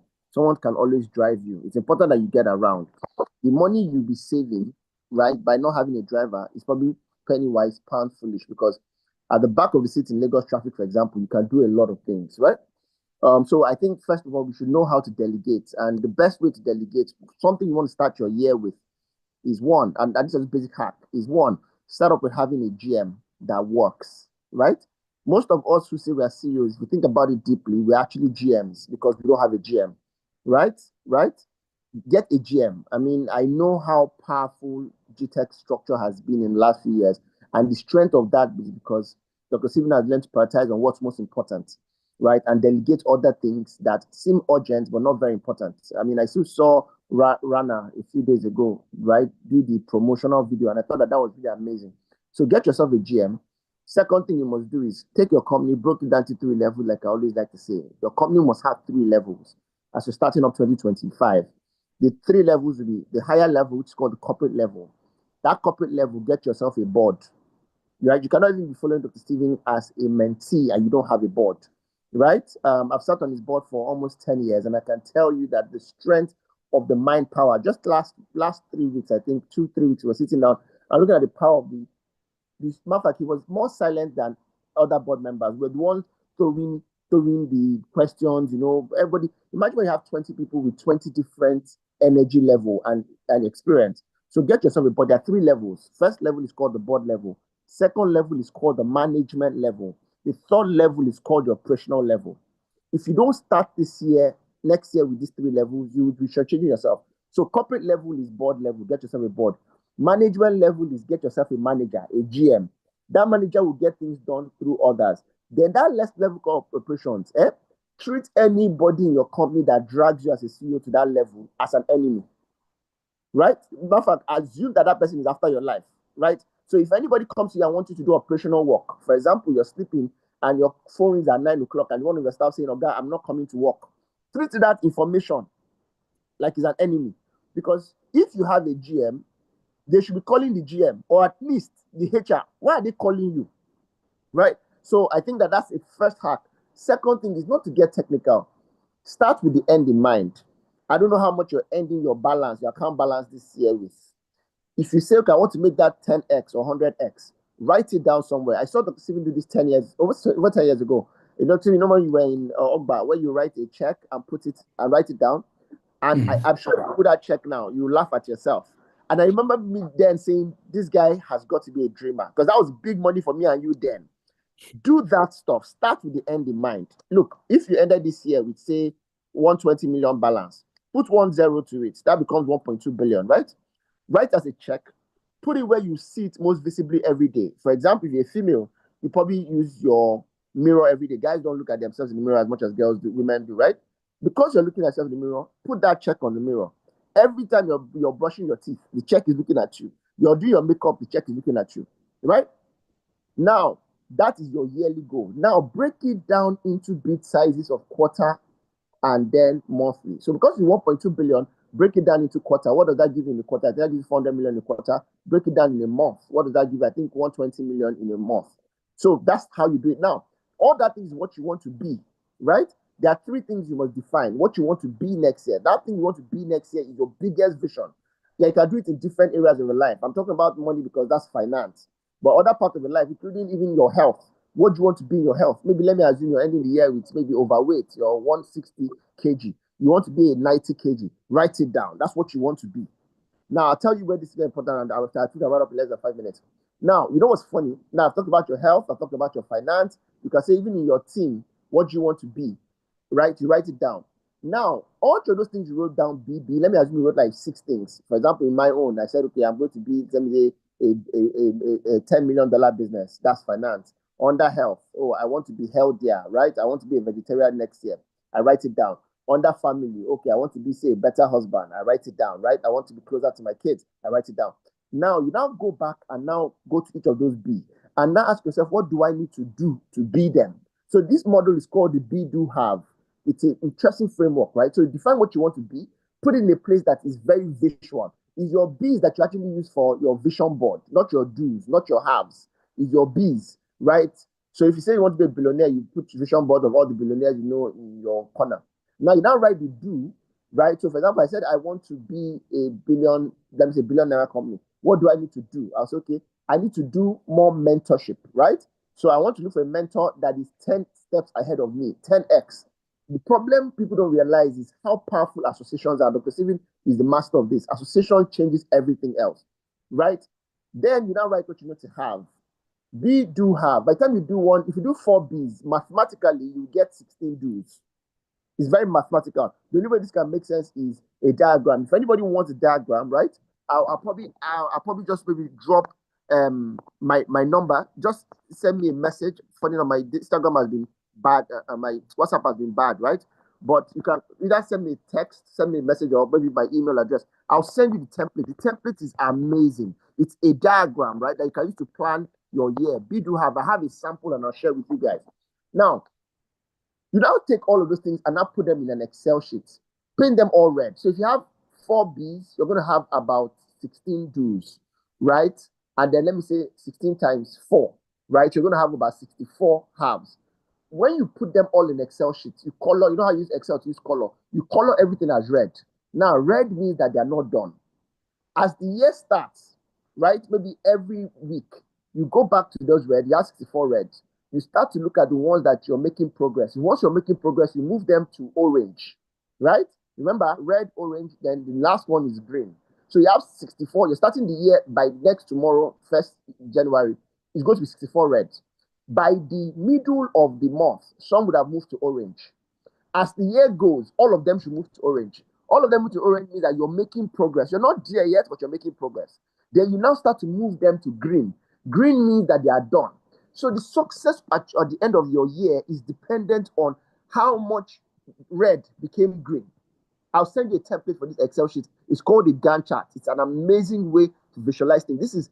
I spent over 10 years, over a decade building businesses. I'm doing my PhD. I have 3 master's degree. I've built brands at least 200. I've been Dr. Steven management consultant for at least 10 years. I've come to realize that not everything is technical. Some things are just as basic as these hacks. Like, do you have an accountability partner? Dr. I talked about that. Do you have a mentor that is 10 steps ahead of you in different areas of your life, not just in business? If you're struggling in your spirituality, do you have a Dr. knew me for 4 or 5 years? I didn't go to church, right? Of course, I met someone who changed that, and that's because the person is accountable. I'm accountable to the person, and now I'm enjoying that vibe, right? And so it's important to have that. Then, lastly, before I go, is structure your business. You've got to start next year with structuring your business. And the first process of structuring your business is that thing I said, break down your community 3 levels, right? And make sure that you do not sit on the 3rd level, which is operations. Don't do anything that requires operations. If there's anybody in your team that is supposed to be operational but not doing anything well, let the person go. I mean, somebody asked me that, how can you let people go next year? I said, look, I'm not going to tell you anything about appraisal and anything technical, MBOs and all these things. I'll tell you something simple. That guy in scrutiny that you're not sure whether you should let him go or not, ask yourself a question. That if that guy, if you have, say, a team of 20 and there's one guy you're not sure whether you should let go, you're not sure where he is, ask yourself a question that if the remaining 19 people were exactly like that guy, would your company make progress? Just ask yourself that question. It's a very non-technical way to appraise people. If everybody in my company was like this same guy, will my company make progress? Now, if the answer is yes, you make progress, don't let the guy go. As a matter of fact, progress the guy. It promotes the guy. Now, the question means that if the answer is, well, the company performance will be maintained, meaning by will not go up, will not go down, then call that guy for a prep talk. Tell him the things you don't like and the things you like, and put him on an improvement plan and motivate him. But if you ask yourself that question, that everybody on my team was like this guy, right? And the answer is that, my team go not scatter, quickly treat that guy like an enemy and let him go, right? Business is a game of the weakest link, not the strongest link. And I end with this illustration. Imagine you're a football player, a coach, right? And you're playing the World Cup final. And in that World Cup final, you are in second half and you're goalless. That means 0-0. And you have only one chance to make a substitute, but you cannot choose the two. One, you can either choose to bring the best guy in, right, who is on the bench, or get the wrong guy who has making you not score, right, out. Which would you choose? Maybe let me go to the chat session and tell me which one would you choose. Would you get your best guy in, or would you get the worst guy out? Let me tell you the truth. The answer to that question, most of you get it wrong. People will say put the best guy in. The best guy in does not make any sense. Getting the worst guys out. You see, the power of bad egg in anything is bad. If you are a female here, you know what happens when you put a bad egg, literally put a bad egg among good eggs. You see that all the other eggs start getting rotten, right? Right? You get the wrong people off, you get the right people on. And this might not just be about business. This might also be about your life as you enter. Are there friends that because you have them, you cannot even practicalize what we are saying? Because like Dr. Steven said, they're coming to come at 30 December tomorrow, right? So you will not even sit down to do Dr. Steven assignments, right? It's the wrong people. We forget the impact of the wrong people, right? And then when you get the wrong people, then the right people can come in. I mean, Dr. Steven is starting the year with a company, and I'm sure he'll give you more details about G&H. It's a corporate structuring company. We spent years, if we haven't built business in Lagos, we built at least 200. I mean, from their sensors to the iFitnesses to Rough and Tumbles to brands that have become global brands with 20, 30, 40 stores. And I want you guys to be able to build a business next year. That is not only going to be one office. The dream is to have a business, and this is a great way to look at life and look at it this way. Anything you're building that you cannot duplicate, right, is not growing. When Dr. Steven started, there was one office. As we speak, there's office in major cities, both in Nigeria and abroad. That's duplicity, right? The biggest brands duplicate themselves. One of the greatest assets Nigeria has, and people like to criticize that same asset, is churches. If you look at the beauty of why our churches are growing in Nigeria, is duplicity. An average church in Nigeria, Redeem, has over 20,000 branches. If that was a company, that would be 20,000 offices, 20,000 factories. So think of duplicity, and the only way you can duplicate yourself is to build structure. I will give you a framework for building the structure. Dr. Steven, once again, I'm looking forward to part 3 where I'll break down all of the steps of building a great business. But if there's any question at this point, I'll probably take it as same as Dr. Steven. But cheers to a great year. I'm hoping to help you structure your business next year, help you set up a management, help you recruit, help you create your business model, your business plan, and help you expand. Next year, go hard or go home. Thank you once again. I've dropped my contact on the chat section. Please help me clap for his warm, ladies and gentlemen. Please clap for him. That was great time. So it's just a tips of the iceberg. Please mute yourself. We will get more about him on the 2nd of January. That's when we're doing the last session, and the two of us will be training on the 2nd of January. So don't miss it for anything. It will probably be a 4-hour session, because he will need to do like 45 minutes. I'll do my session, then we'll want to have 1 hour to take questions. But before we start taking questions today, Temi has been reaching out to some of you who want one-on-one coaching with me. I would like her to come talk a bit about that. So we are taking one-on-one coaching for 2025. And so you can book a coaching, review session with Temi to know about your business, to know how best we can come in, what are the challenges you need for your business and things like that. Temi, are you there? Do you want to give the details of how people can subscribe for the coaching? I'm not yet seeing our questions yet, but you can raise your hand if you have questions and we'll pull you up and you can ask the question directly. Okay, so just raise your hand. I've seen some of you drop question in the chat, but I can't find it anymore because there's just too much of other comments that kind of covered it. If Temi is still here, let me know, Temi, so we can have you come up. So I have Mr. Benjamin. Mr. Benjamin, unmute yourself and ask your question. You are the first person. Thank you so much, Dr. Steve, and all the hosts. Though my question is just on a humorous note, when you are asking us about accountability partner, my mother came to my mind. So that now made me to reflect on the Moroccan footballer, Hakimi, where his wife filed, maybe I think his fiancée or so, or wife, filed for a divorce. And luckily for him, all his asset has been with on his mother's name. So then I think that there was a jubilation all over the globe that the brotherhood are proud of him. And interestingly, it's becoming so much a trend that in the Western world now, people have been very careful about such marital issue.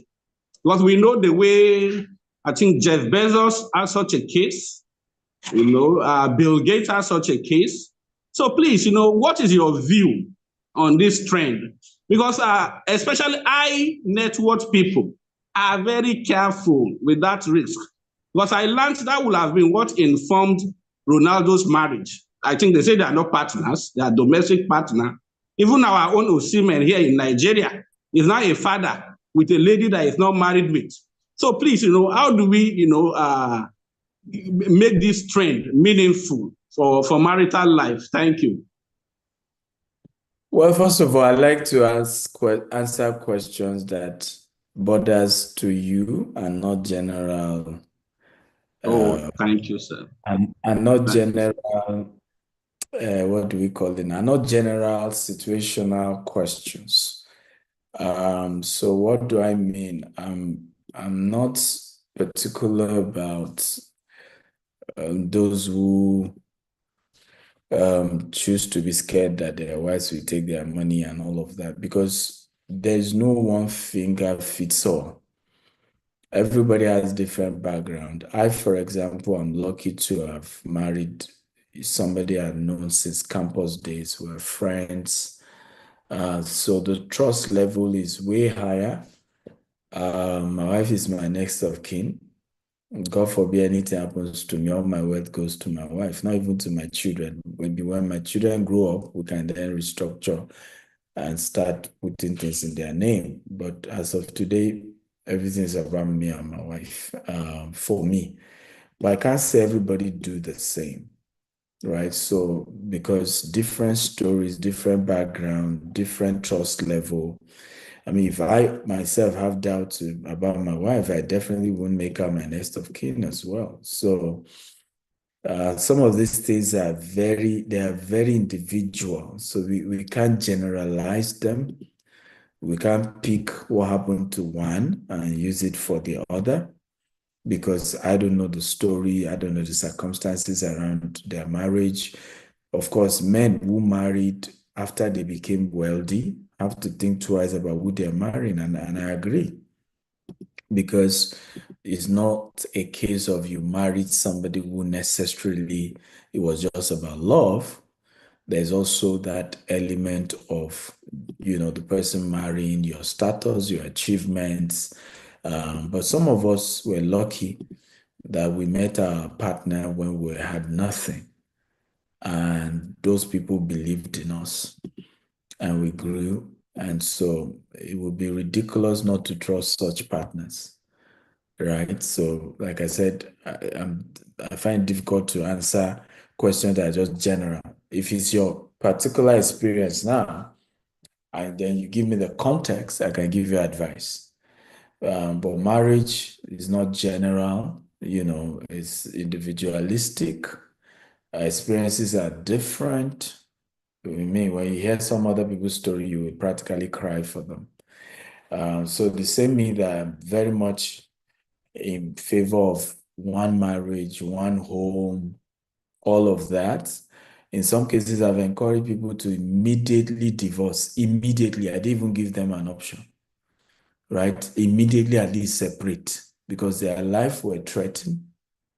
I've had this. In fact, one of my friends was in, it was in what's it called, Chicago. I went to Chicago. She came to visit me. We'd known each other since university days. And when she came, I'm older than her, but she looked older than I am, a female. And she gave me the story. She's been in this marriage for 8 years. We've not seen in 15 years, me and her. And was supposed to meet like 7 years ago, but she couldn't come. And she even told me then, say, if I had seen her then, I would have told her to get out of that home. And that's why we're talking about accountability partner. Do you know, a week after we met in Chicago, I told her, I said, you need to get out of that home now, right? If you need help, I gave her a token I could support her with. But she left and she's happy now. The same husband that was ready to beat her up, that was not supportive, now he's ready to pay all children's school fees. He's becoming responsible now after she packed out of his house and moved to her own house, right? So whether they will come back or not, at least things have improved. So you need to have accountability partners. You need to have people that have your back. And she said it to me, said, I miss our relationship because I know if you had seen me even 7 years ago, I will have left that marriage that period, because I know you. You will have make sure I make a change, right? So make sure you have people in your life that care for you, that are watching your back, that can give good counsel, good advice, and are watching even other people who you have put your affairs in their hands. That's also why we set up an advisory board, is to bring other people to be watching those we put GTEx into their hands, right? So they can say, no, this person you gave this responsibility to is not worth it, right? I hope I've answered your question. Mr. Joshua, you are next. Unmute yourself, put on your video, and you can ask your question. After that, we have Mr. Olawale Aremu. So if you have questions, just raise your hand. You will see the button to raise your hand, and I'll call you up. Mr. All right, sir. Your video good needs evening. to be on. Mr. Joshua, your video needs to be on, please. Yes, sir. I'm so sorry. If it's okay, sir, I'm in an environment where I cannot turn on my video, sir. I'm so sorry, sir. If In it's that okay, case, sir. type your question in the question box. Type your question Okay. and I'll answer. All right, sir. All right. Lawale, are you ready? Yes, sir. I am ready, sir. Yeah, go ahead. Good evening, sir. Good evening. It's a pleasure to see you once again. I think my first encounter with you was when you called for what is it called now? Artisans. Sometimes around April, May, thereabouts. Around what is it called? Your estate in refinery. That was the first time I saw you. Thank you so much. You're welcome. What I said I'm so much interested in knowing you more is recently when I saw you at the conference they did recently by is it Us on the Rock? Or is it this program they do? I've Experience. forgotten. Experience. This is what will bring my first question. And the first question is, sir, it's spiritually. Is it possible to do business as a Christian and your faith is not compromised without having to dip your feet somewhere else, especially in real estate? Um, I had some meetings with some friends that have bulk lands because we are starting our own estate next year. I've been following a friend up and down for 2 years, trying to study how they operate because I'm new in real estate. So I've been following him up and down, and almost everybody is saying the same thing. You have to belong to something which is totally against my belief and faith. So it has always been my concern that is there not anybody doing real estate and is doing it the kingdom way? Like it doesn't have to put your leg somewhere else. You don't have to, I mean, so many things because they believe that people will attack you spiritually, people will come for your family spiritually, even you might lose your life at the end of the day. You might not even make sales, no matter the strategy you put in place and all those things. So Okay, many things were no problem. that's I mean, let me answer it, Abby. yes, sir. So, my answer first of all is that everybody is using something. If you are not using something, they will use it for something, Mm, right? So everyone is using something. For me, I use Jesus. I'm a Christian, and I mean, those of you who know me, you know I put it all over my head. And I use Jesus. And I don't even, I mean, it's even difficult. I remember meeting a very top real estate person. We met at a resort. And while everybody was ordering drinks, immediately he said, no, no, no, Dr. Steven doesn't drink. Don't give him drink. You can give him water. I was meeting for the first time. I said, how do you know I don't drink? He said, no, I know you. You don't. Right. So there is a way you carry yourself that certain things cannot be suggested to you. I'm very sure I'm one of the few people that met a lot of billionaires globally, not even just in Nigeria. I network with very powerful people, very powerful people, right? But I can tell you, not one has once suggested anything contrary to my faith to me. Not once, not even one. In fact, they are the ones that this one. I remember being with a king who is even a king, and he was asking which one is your poison. It was my friend who linked me. I said, "Hey, this one a pastor, KBC, leave him." So there's a way you carry yourself that people know where you stand. Sometimes the problem is when you are like this, we don't know where you stand. We are not sure, right? You are neither here nor there. So mm, it's easy to begin to throw certain things to you.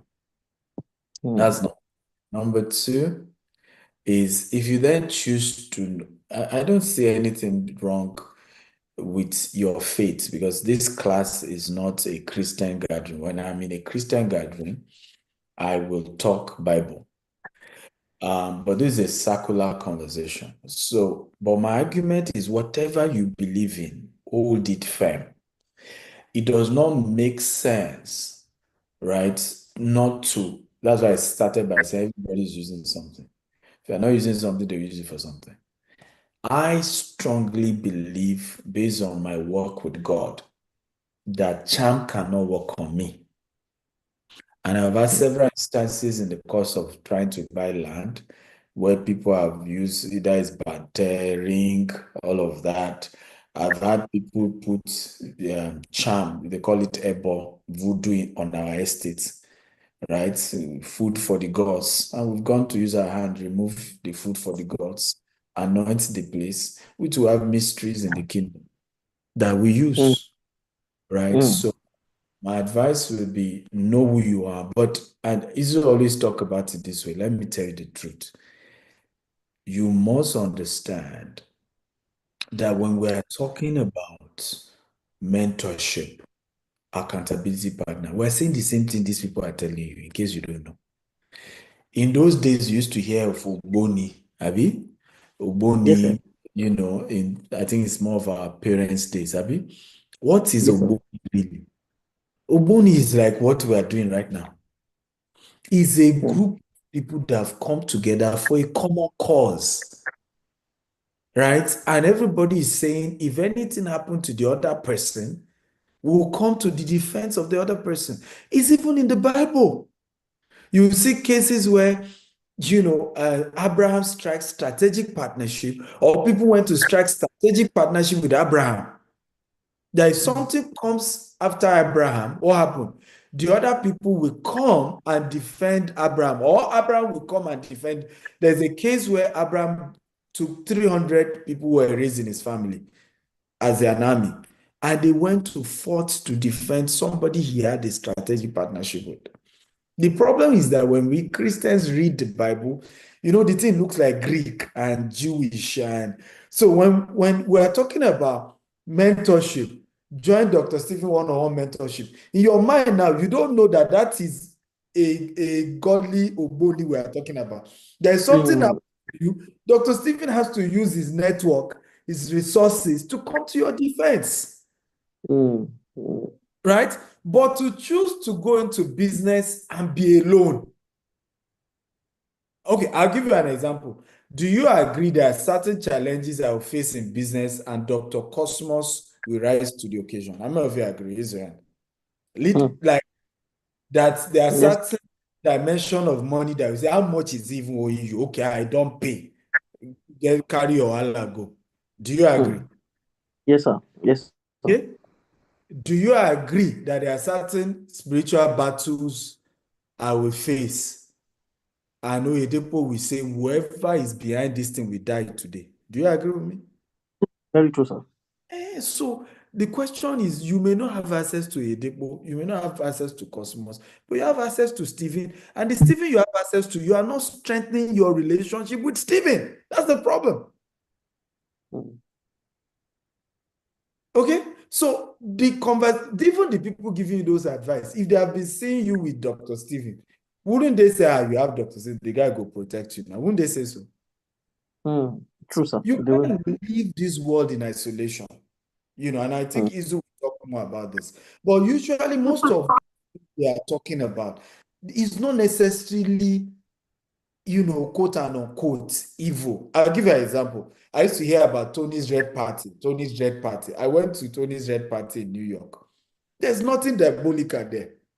We all connect, governors were there, high network people were there. Davido sang, and we left home. But I met several people before I met Tony who used to tell me, they told me I must join Tony Red something. Me, I couldn't join the red, it's red. Now the man has changed it to even white party now. So it's just that people are saying, I have a network.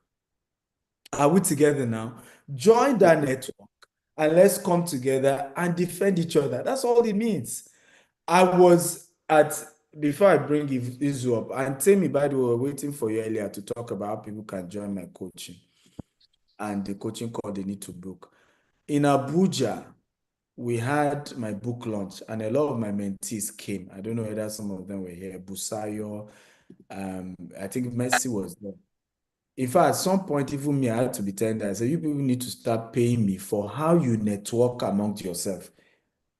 Right? One of them came from, I think he's here, came from the east to Abuja. He slept in another mentee's house that he met through me for that Wow. event, right? They are doing businesses Wow. together. People are beginning to connect among each other. Money is moving around. Just from that relationship, they're encouraging each other, right?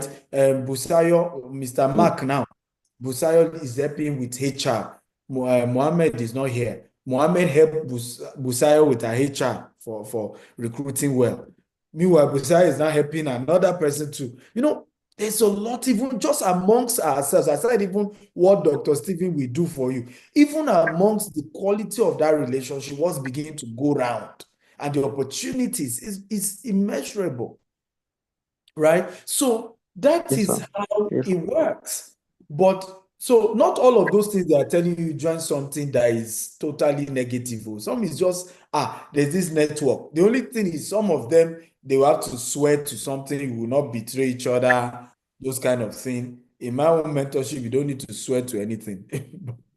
But know that we are committed to each other's cause. We're ready to support each other's businesses and help each other out. Does that make sense? Yes, sir. So, sorry, sir. The second question, sir. I don't mean to take your time. I'm sorry, sir. The other So the people, yeah, quickly ask. second question, final question. Though Mr. Is it Eizu touched about it? I don't know if I pronounce the name well. Yeah, Izu, yeah, go ahead.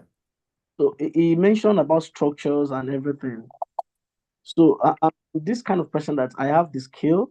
You understand? I have the strength. I love field work, but unfortunately, the administrative parts of the business, I am so weak and I'm so bad at it. So this year rather, um, by the end of this year, I was like, okay, we need to put some structures and everything.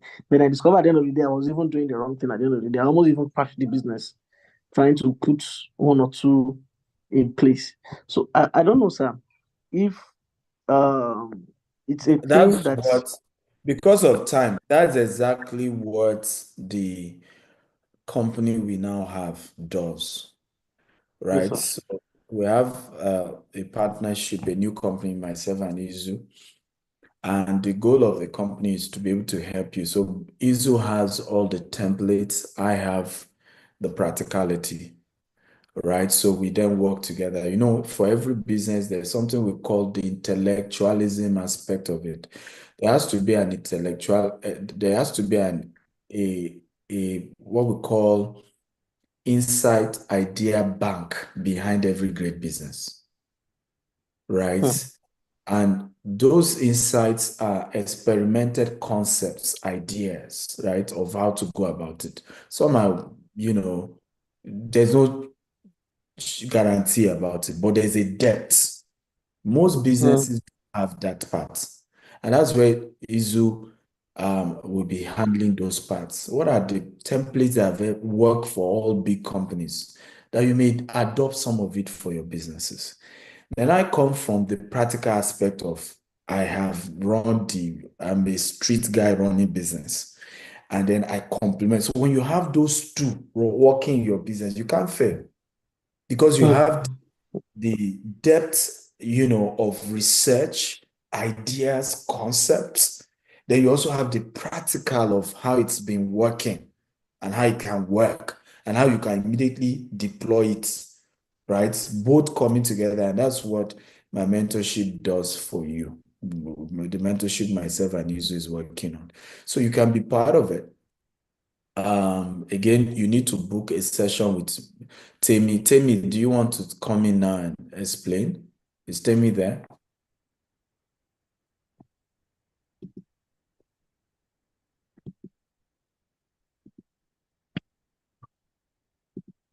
Temi, are you there? Ikena, do you want to reach out to Temi? But in the meantime, Izu has something he wanted to say. Izu, go ahead.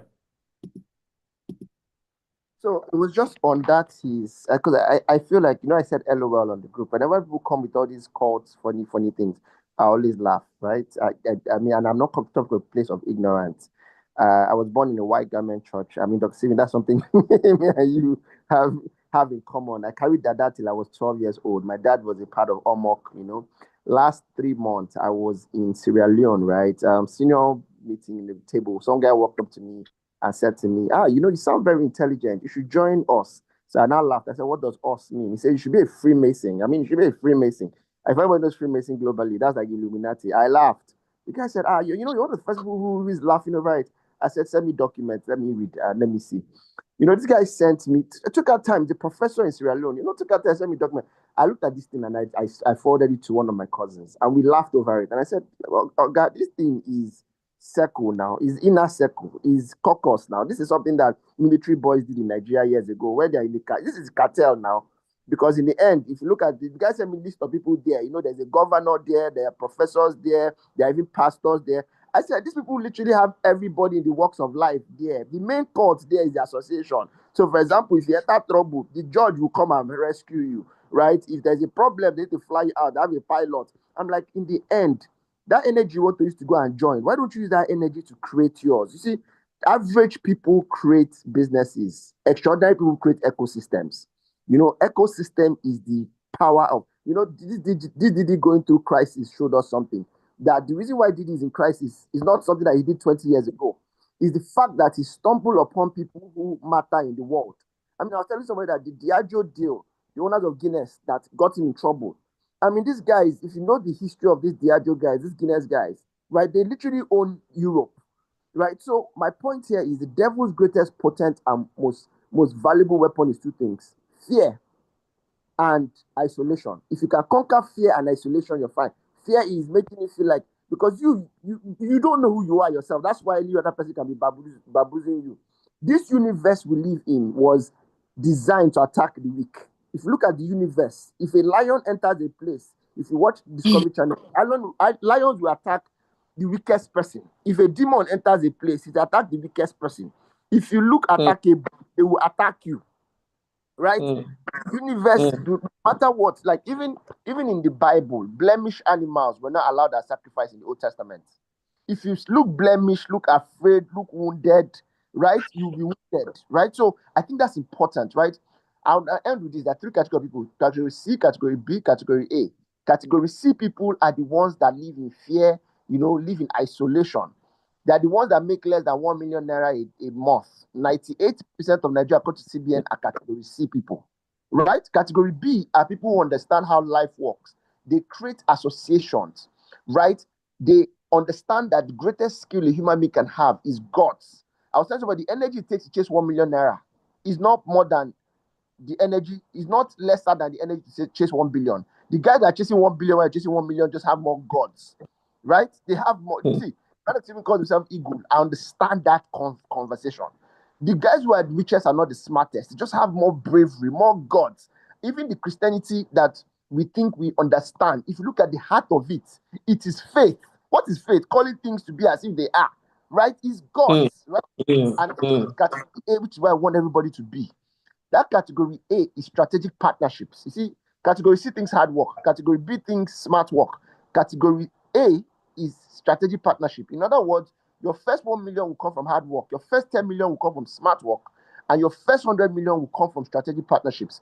And we really just want you to understand that once you can build these systems for even your associations, right? Have people on speed dial. If anything happens, I tell people in Nigeria, no matter how you are, have one military general on your side. And it's not hard. This is Christmas. Send one ram to a general you don't know. Right? And drop your number and see whether that general will not call you to say thank you. You've started a relationship like that. You must have a judge on your side. Yeah, right? Right? And one more thing you must have in your side is a traditional ruler. You see, this ground that we live in Africa, people own it and it's traditional. Right? Right? I have someone that had a crisis. He went to Obi of Onitsha. Obi of Onitsha said, come, let's go and meet this guy. Because they know that this, see, Oba of Lagos is powerful. So you see, have a military guy, have a judge on your side, have a royal father on your side, have a tier 1 pastor on your side in case you know strong, rich, because men are in levels. Then if anybody come and be shaking you, you go laugh because you know, say, guy, you get back up. But anyway, we won't do them. one of those 4 people can come through for you. Let's not be making everything look like everything is juju, juju, juju. This juju thing now wash. Guy, I grew up in the Koyi Body Law Road where everybody's on Ogboni. Their children are not doing better than us. It's all wash, right? And I'll give us templates on how to structure out a lot of these things. I've spoken a lot. I forgot to even say this the other time. For people who are asking for templates, I don't know how to reach you. Maybe just drop your phone number on the chat section. My colleagues will reach you. I'll send you the template for building your ideal life, right? Health, family, business, systems, associations, spirituality. There's a framework for it. When you have it, you will know, and it builds confidence. I hope this sort of helps, right? So you can drop your contact. I'll send you, I owe you like 3 things: the Gantt chart, the red, yellow, green model that I talked about, the B do have, and now I'll send you the Wheel of Life. Guys, we can build this thing. When we build it, we'll come together and form our own association. People from outside are calling us cults. Yes. Meanwhile, it's an inner circle. Past that one. There's no other. There's nothing anywhere, right? And I rest my case at this point. Thank you so much, sir. I'm really grateful, sir. You're welcome. So I think Israel has explained it to you well. You can see it. Israel has broken it down for you properly. So you understand. Now, let me also blend it. This is not to say cultism does not exist. Now we need to be very clear, right? It does. Okay. So that's not what we're saying here. What we are saying is you need to invest in building relationships with people, okay, that can have your back. I hope this makes sense at all. And if you can't, because it also takes a lot to maintain those relationships. A lot of relationships you guys have seen me with, I cannot say in public what it cost me to maintain them. I hope that makes sense. So if you then are not yet there, you cannot maintain such a relationship with a former president in this country, a relationship with a judge, a relationship with, all these powerful people. You then have someone who already has that. Does that make sense? You leverage. I'll give you an example. Our group of company has a security approval across the whole of Nigeria for security men to be deployed to anywhere we are. But for many years, I had to be using this approval given to a particular bank in Nigeria. Am I making sense at all? Are we learning here?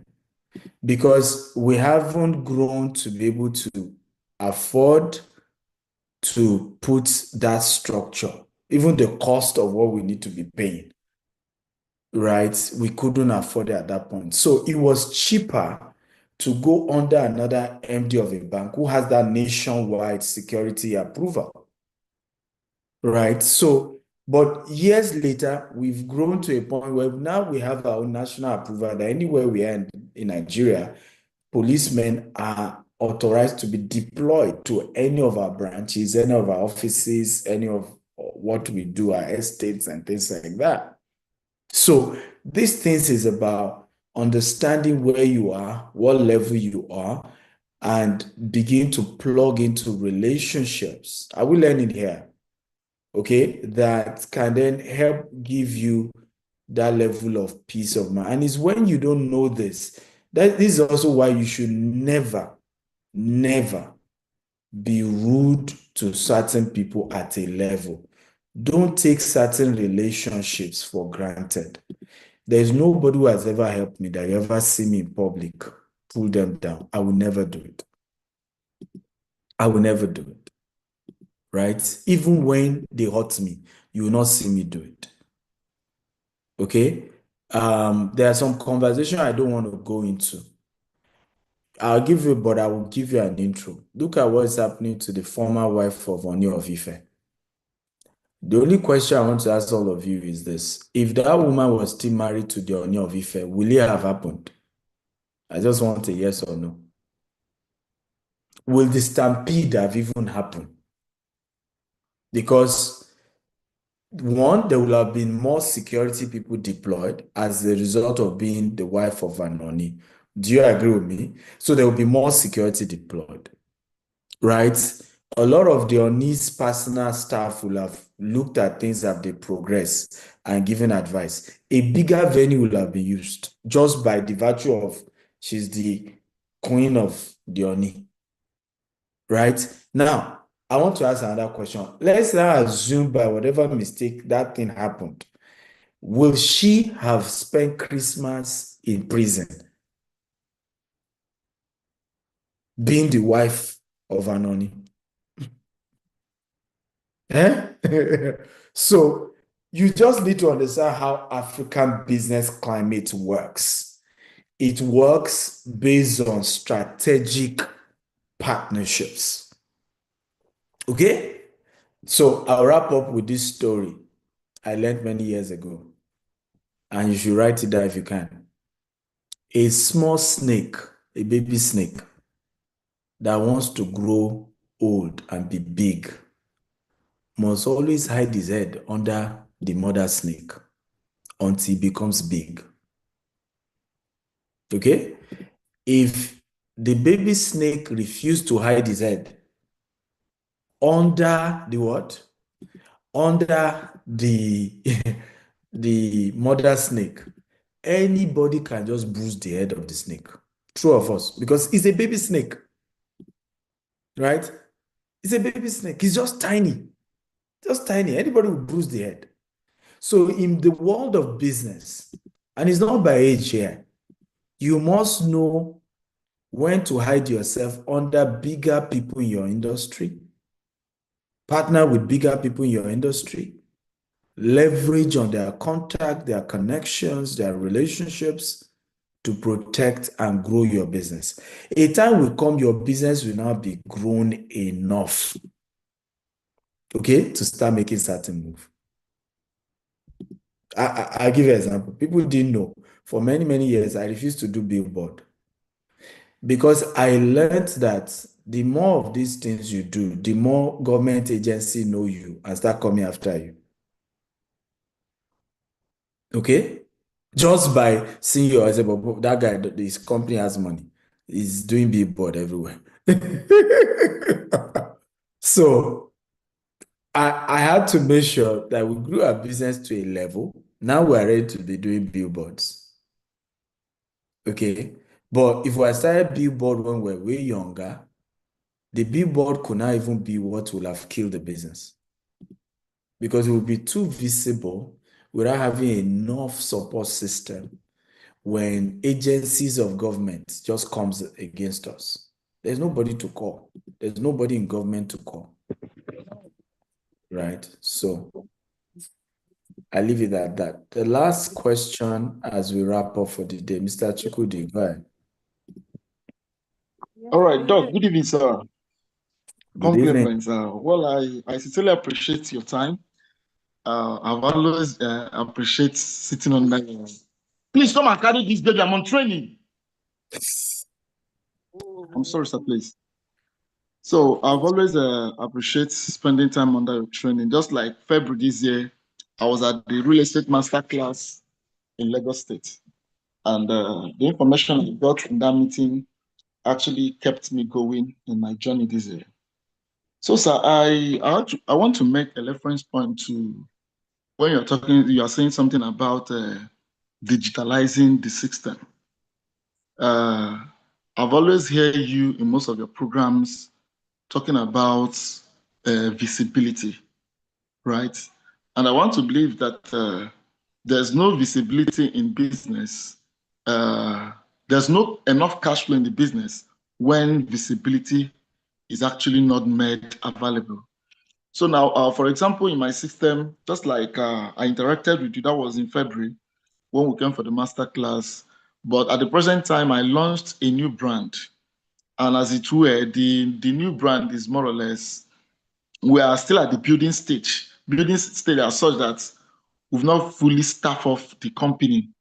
But what Oga Iso just stated, Agizu just stated on the area of structuring, I think I took notes of what he said, the essence of staffing up on the 3 major levels. It has to do with the corporate, the operational, and this other one that he made mention of.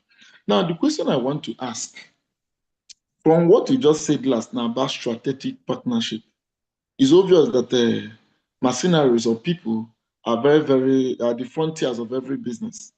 I was formerly in a partnership.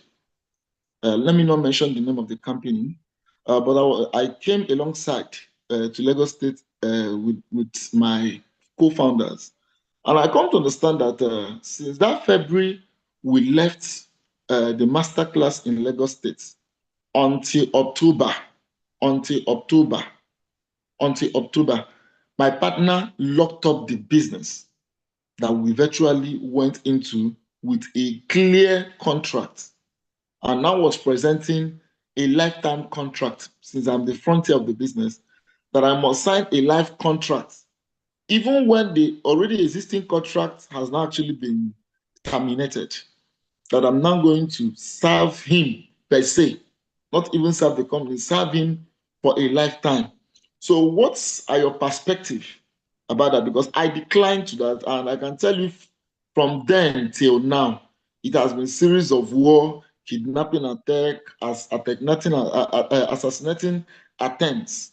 Because in fact, I'm one of the person now that immediately I hear partnership now, I place a high level of scrutiny to that effect. That is one. Then the next one is when you're talking about volunteering. I tried to initiate an advert with someone on social media manager and whatever. And I come to understand that she told me openly that she has already volunteered for a lot of brands. Now, what are the terms? My question is this about volunteering. What are the terms that could be initiated at the point of trying to engage volunteers in a new brand that you are setting up? I don't know if you get my question. What are the terms? I don't know if I should say the legal terms, or what is the business terminology, like a contract that I could put up in a new growing brand for volunteers who I literally want to build a brand with within a period of time. Thank you, sir. Okay, so to give me context, because I need context to your question, you set up a partnership with someone. So the partner, what's the equity structure of the partnership? Okay, sir. The way it actually started was, as of 2020, I was running after I left the network marketing industry. Now I decided to build a business system that has prospects for a lifetime. So I have to incorporate a company. What I was just doing is more of brokerage. I reach out to big industry leaders. They will tell me, okay, we're giving it to a certain amount. I'll now add little amount of money and sell. What product? Real estate. It's a real estate sector too. Okay, what state? Lagos? Anambra State. Okay, so basically you are like a real estate broker for another real estate company. Yes, as at 2020. They then ask you to sign an agreement that you have to work for them for life. It's not even the broker. Another person came that he loved my energy, he loved my ideology, my strength and everything. Can we go into partnership? He is bringing the money. He told me he's going to bring in the money, but I should engage my time and everything. Let us put heads together and build a brand. In fact, the most annoying thing was that he was even quoting Bible for me, that one shall pursue 1,000, two shall pursue 10,000. As a believer, I so believe that I've seen a brother in Christ whom we are going to build an empire alongside with. Now, the CSC registration was 50-50. And in the company he was operating, he is the only person I signed a contract with. He has 500 shares. I have 500 shares. And the contract put together was franchise agreement. That was the arrangement, franchise agreement. That I'm going to run in. Because of time, so what now happened? What's the issue now? What now happened was that they now wanted to incorporate me as a group of companies. Then from the arrangement they are doing, they are not really giving me my place based on the agreements that was had initially. As it were now, sir. Hold on. If you have a partnership, you own it 50-50. It brings in, first of all, everybody, and I hope we're all learning, please, everybody write this down. Never structure a business on a 50-50. Never. Anything with two heads is a monster. Okay? Anything with two heads is a monster. There has to be one. I think I've discussed this with you before. I don't mind being the one to have the minority share. It's not a big deal for me. Okay? But I don't go into a relationship where it's because if I'm going to be the minority person, no problem. You take the head, I take the tail, and I get my cut, no problem. But if I have to be the head, fine. But there must be opportunity for somebody to be higher than the other in partnerships. So 50-50 is a no-no. It creates, like I said, anything with two heads is a monster. You must be able to have a clear-cut leader. Even the conversation should include, in the case of disagreement, what's the exit clause? Right? All that needs to be there. Number two, which is very, very important, never go into partnership without having a grip. So how will you say you did a partnership and they're not giving you a cut? Are you not both supposed to be signatories to the account? Right? You're supposed to structure the business from day one such that nothing moves in the business without your involvement. No transaction can go through without your signature, right? And everything has to be done together. You have to be involved. You have to be aware. It's a different thing if you are an investor. That happens where you just drop your money, they give you returns. But in this case, you're supposed to be an active. In fact, you're supposed to be the one running it. The story is supposed to be that you are the one that didn't pay them because they were only bringing funds. You were supposed to be the one to run it. But here's the ultimate problem. The ultimate fault is still yours because you are ahead of yourself. You are in business without the required knowledge. I did a video, one of my short clips on Instagram. You should go and watch it. It went viral. I talked about how people think that what makes a business great is money. It's not money. Okay, if it's money, all of us who you call rich people, we are still raising money. Dangote is still raising money for, we knew how he went all over to raise money for refinery. Shebi is the richest man in Africa. Why is he raising more money? Okay, Mark Zuckerberg Elon Musk is still raising money for his businesses. People still don't know Elon Musk is still raising money, right? For Tesla, for his SpaceX. That's why they all go to capital market. Capital market is to raise funds. People keep buying your shares. They sell, they buy, it goes higher. That's it. So if all rich people are still looking for money, so the question is, what really makes them rich? Because it can't be the thing they are still looking for now. So what ultimately makes you rich is the knowledge. It's the knowledge. If you ever hold any money without the knowledge matchup and the network matchup, you soon lose it. Let me say that again. If you ever touch a money that you don't have the network that match up with that, am I making sense? The network that match up with that money, the knowledge that match up with that money, you soon lose the entire money. You lose everything. And then you still blame people for it. His witches, his wizard, his uncle, his... So, and that's the part of what we answered with the last person. If I were you, I will admit I don't know enough. Okay, do you think I'll pay Harvard $150,000 at my level to go for a founders conference? Am I just founding business now? What am I really looking for?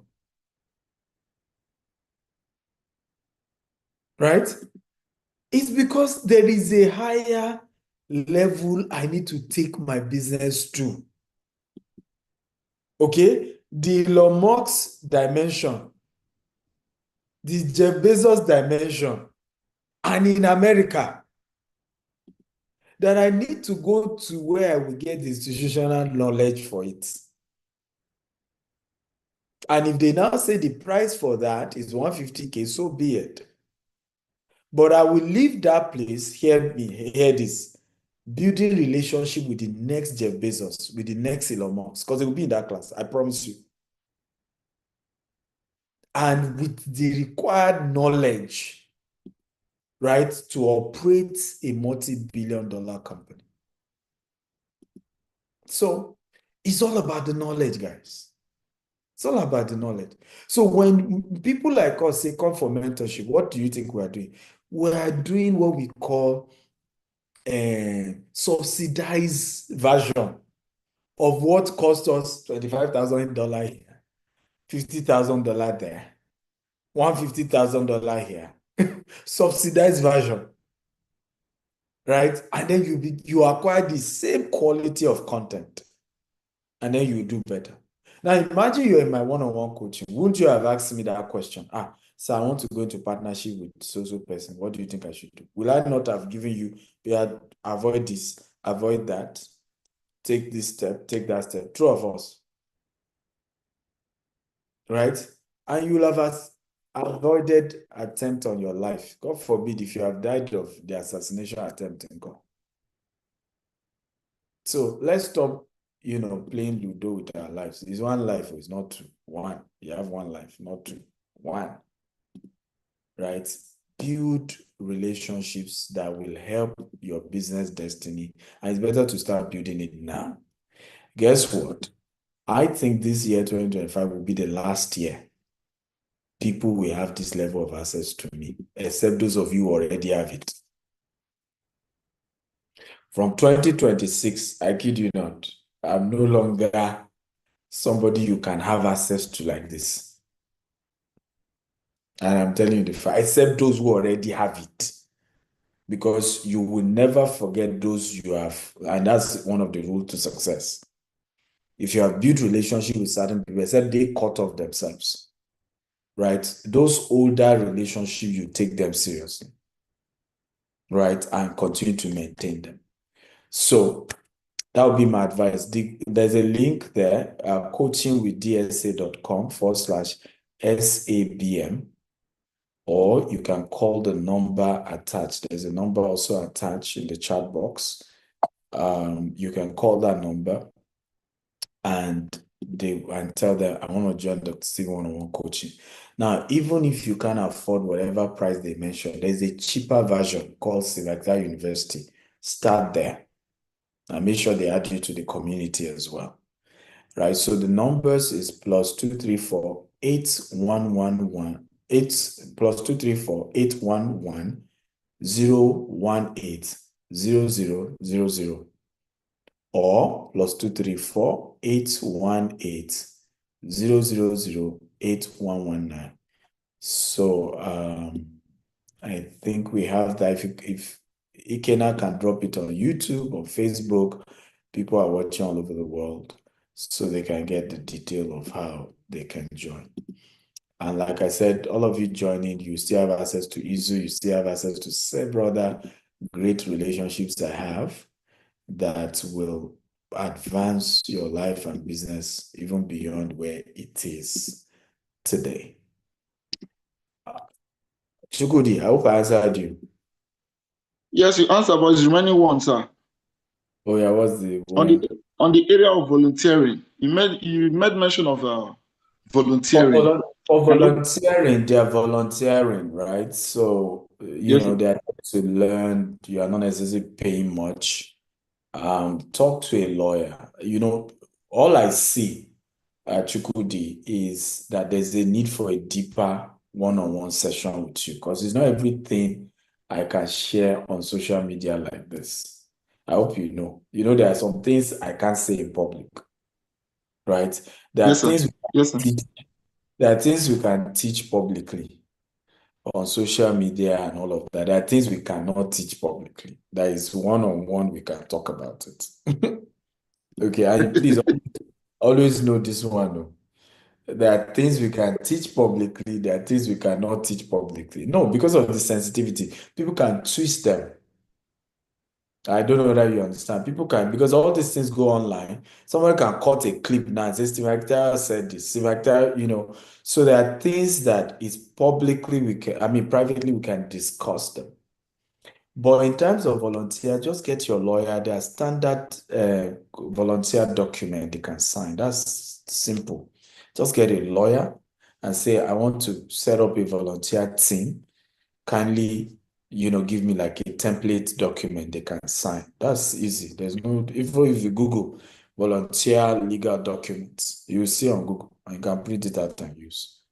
Okay, but like I said, some of what you are going through, we can't discuss the answers publicly, right? There's a need for a one-on-one mentorship because there's a huge knowledge gap between what you are doing, are you get what I'm saying, and where you are knowledge-wise. And that's why it's easy for people to cheat you and you facing what you are facing.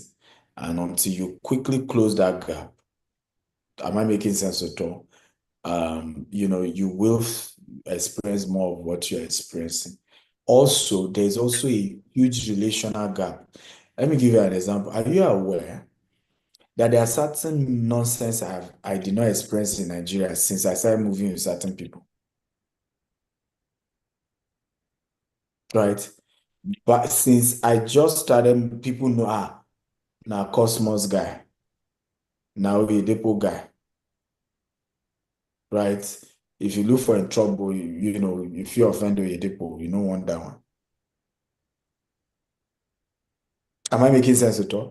So there are even some decisions you will have made that are even prevention. They just would even avoid things like this. There are some, they don't take my land though. Nobody cheats me like that. They know it's war. Okay? But like Izu said earlier, they also know I'm not, I don't even look like a victim. Do I look like a victim to you? Right? So for people to cheat you, you have to look cheatable. Right? There are certain business you do, you must arm yourself legally, relationally, otherwise, so that you don't even look like somebody anybody thinks they can mess with. It's as simple as that. Hey, Chukudi, don't do now. The way you are looking. But I hope at least you have some clarity. Yes, sir. Yes, sir. Yes, sir. Yes, sir. Okay, one more thing. The 2025, I want to know if we are still meeting for the master class, either Lagos or Abuja, because I'm already talking to a few of my mentees about your master class against next year. Yeah, so the master class has now changed to business growth master class. So the real estate investment master class is now an online one. The one you came from, no longer holding physically, is now online. We do it from US. We are doing one on the 4th and 5th of January. They can attend online.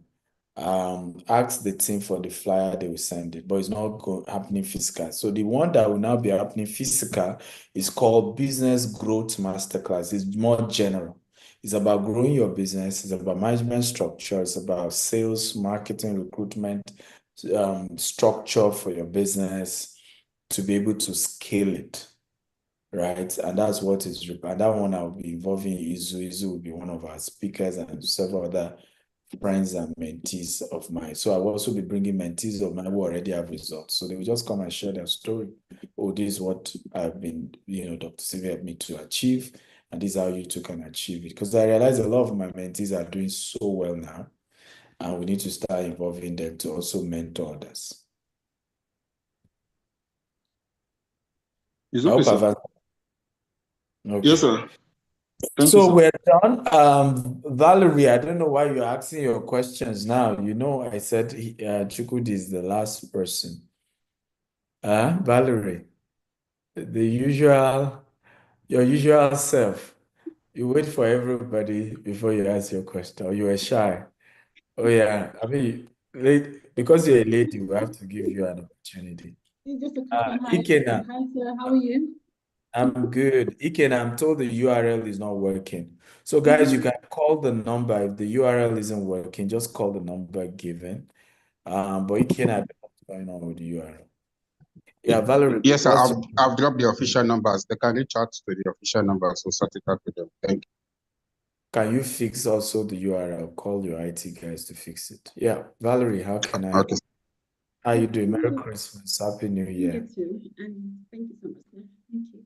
I think you were saying about the assignment we sent to you regarding our task and the gratitude list. Where do we send it to? I think that question was asked, but no one replied. Where do we send it to your WhatsApp or? Yeah, you can send it to me on WhatsApp. We have a group. It's called the CEO Apprenticeship. Um, I'm thinking of giving maybe some of you opportunity to join the CEO Apprenticeship group. Am I on Eh? there? Am I on there? So we have that group. That's like the group, you can post it there. So here's what we're going to do. I want every one of you to send. So typically there's a rule to joining my CEO apprenticeship group. Is either you pay $20,000 or occasionally at the beginning of the year like this, I pick like 12 people or 10 people to give for free. In exchange, they will volunteer for a lot of what I do. Okay. So you can apply for that. What I will do is send your CV.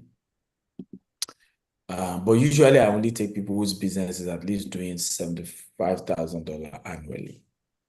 So, you know, because again, I don't want to speak over people's head. Some people want mentorship from me, but some of what examples I will be giving you it may be difficult for you to relate because I'm now dealing with a lot bigger businesses. Right, which is why I always say go to Akintayo University if you can't afford some of my mentorship now, because when I was at a little bit above your level was when I did some of those courses. So it's very more relatable. Now the figures I'm even mentioning sometimes is over people's head, and they're trying to struggle to even rationalize what Dr. Stephen is saying. So I try to mentor people who are doing volume that then makes sense, that whatever I'm saying is not totally too over your head and looks so impossible, right? But send a mail to info@stephenakintayo.com. I'm going to be taking, I think, 10 people, from Africa, 10 people from Middle East, 10 people from Europe, and 10 people from America, that I'm going to be mentoring their businesses for free in 2025. But you send your CV, you send a pitch video why I must pick you, and the value you also offer our businesses if you're taken, because now I'm not charging you my $20,000, and an evidence of the transaction your business has done, right? What you do annually, right? So that's basically it. Yeah. Thank you, sir. You're welcome. So again, the email is info@stephenakintayo.com. And those of you who are picking, I will be announcing it publicly to everyone that you have won a 1-year coaching with me. Okay? Thank you, everyone. I appreciate you all for being part of today's program. I want you to I have one more request before I hand over to Mr. Ikenamba. I have an adopted mother I adopted in London, and she clocked 85 some days ago, December 26th. I want us to pull up our videos and let's sing for her. Happy birthday. Okay? So her name is Mrs. Abiodun Abuola. Who is ready? Everybody put on your video and we sing. I mean, I believe all of us want to live to 85, huh? So Yes. Than 85. let's sow the seed of honor to honor her. I call her grandma. Are we ready?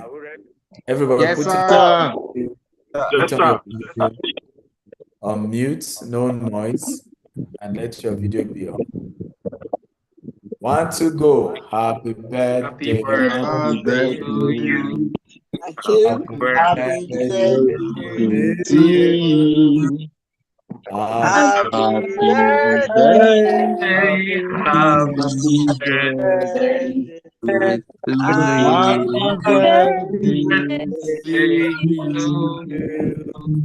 Thank you very much. Good Lord bless you. Bless Amen. you. May The the good Lord bless bless you. you. Amen. May the Good good Lord Lord bless Mama. Amen. may the May good the Lord good bless Lord bless you. Amen. you. Hip, Wish hip, you hip. hooray! Hip, hip.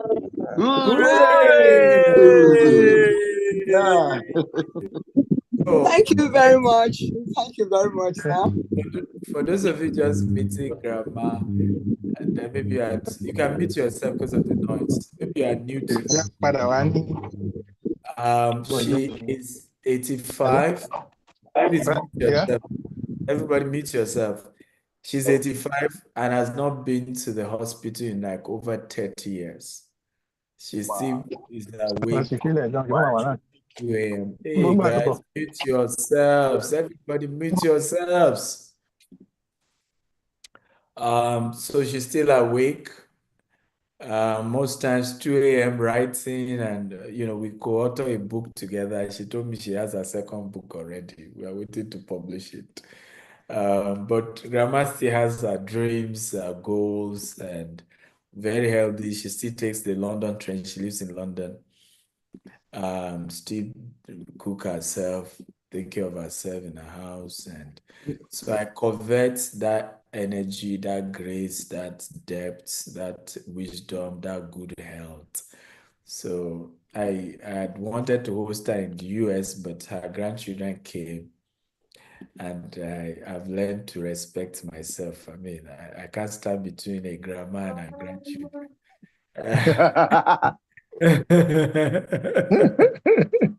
I've used my powers where it can be used, but I also don't want to abuse the privilege.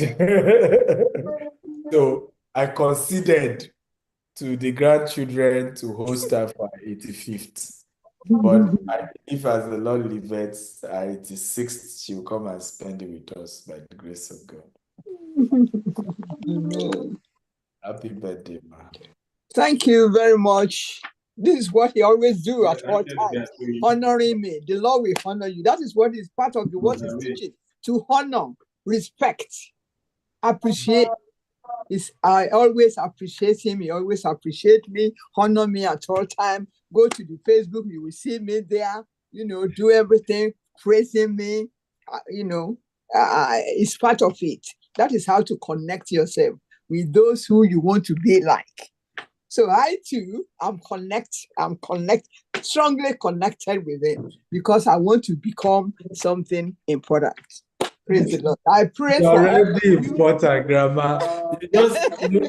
You just want more. You're already important. You're already great.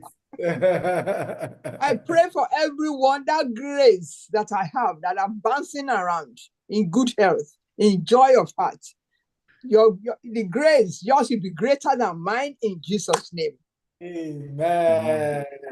Divine health, longevity, with prosperity is yours in the mighty name of Jesus. Amen. You will live long. Nothing will cut your life short. Just focus.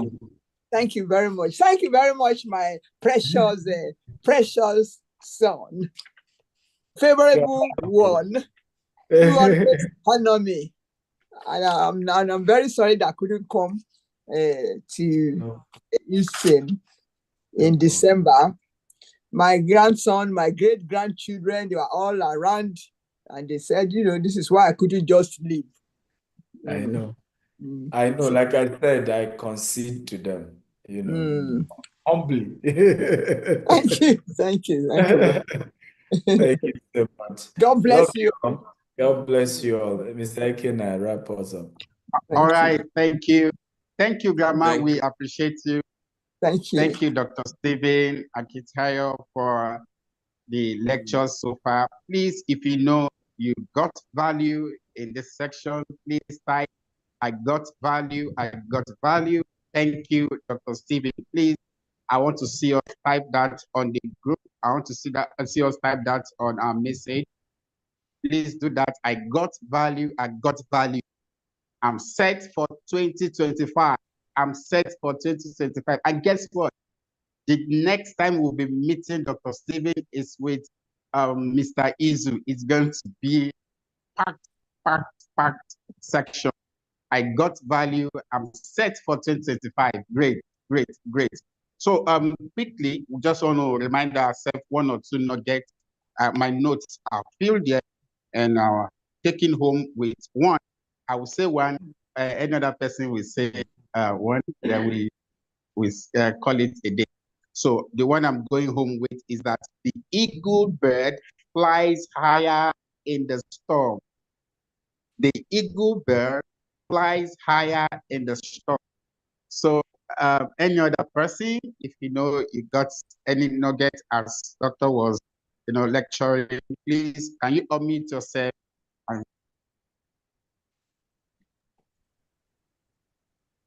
When you pay attention. Okay, the way you sounded this one, meaning that you are paying for the next master class. When you pay your attention, telling please, you. the link, the link is there. I hope you so you can pay attention. I can't hear you. I can't hear you. I hope you have subscribed. Can you hear me? Yes, I can hear you now. I can hear you. Yeah, I said, I hope you have subscribed. The link is there. When you pay attention. And the way you sounded it, my brother, there's something touched me. It touch you, but if it touch you, we'll go see for credit alert. That's great. Thank you. Thank you. So one more person, as we call it today. Put your attention on the important things rather than urgent issues. Gamma, if we start this nuggets, we will not go again. So let's call it a day at this point. Thank you all. Please, just to all. Hello, please, can you mute yourself? Please, let's ensure we do our assignment. The previous one, the one for today. This assignment are to make us better, to let us be sure that we are paying attention to the lectures that were just delivered now. So thank you, and we are expecting to see you for the next section with Dr. Stephen and Mr. Izu. The link also will be shared. You can visit YouTube for the recorded version. You go through it again. Faith comes by hearing. So it's a continuous thing. It doesn't just end now. So revisit the recorded version, and trust me, you will do exploits as we launch into 2025. Thank you for coming, and see you at the top. Please, once more, let's say happy birthday to Grandma, and thank you to Dr. Stephen for this privilege. You can drop that on the chat. Thank you. Thank you. So at this junction, we are drawing the curtain close. And see you at the top. Thank you. Thank you, man. Please give yourself a round of applause as we see ourselves in the next class. Thank you. Bye, everyone.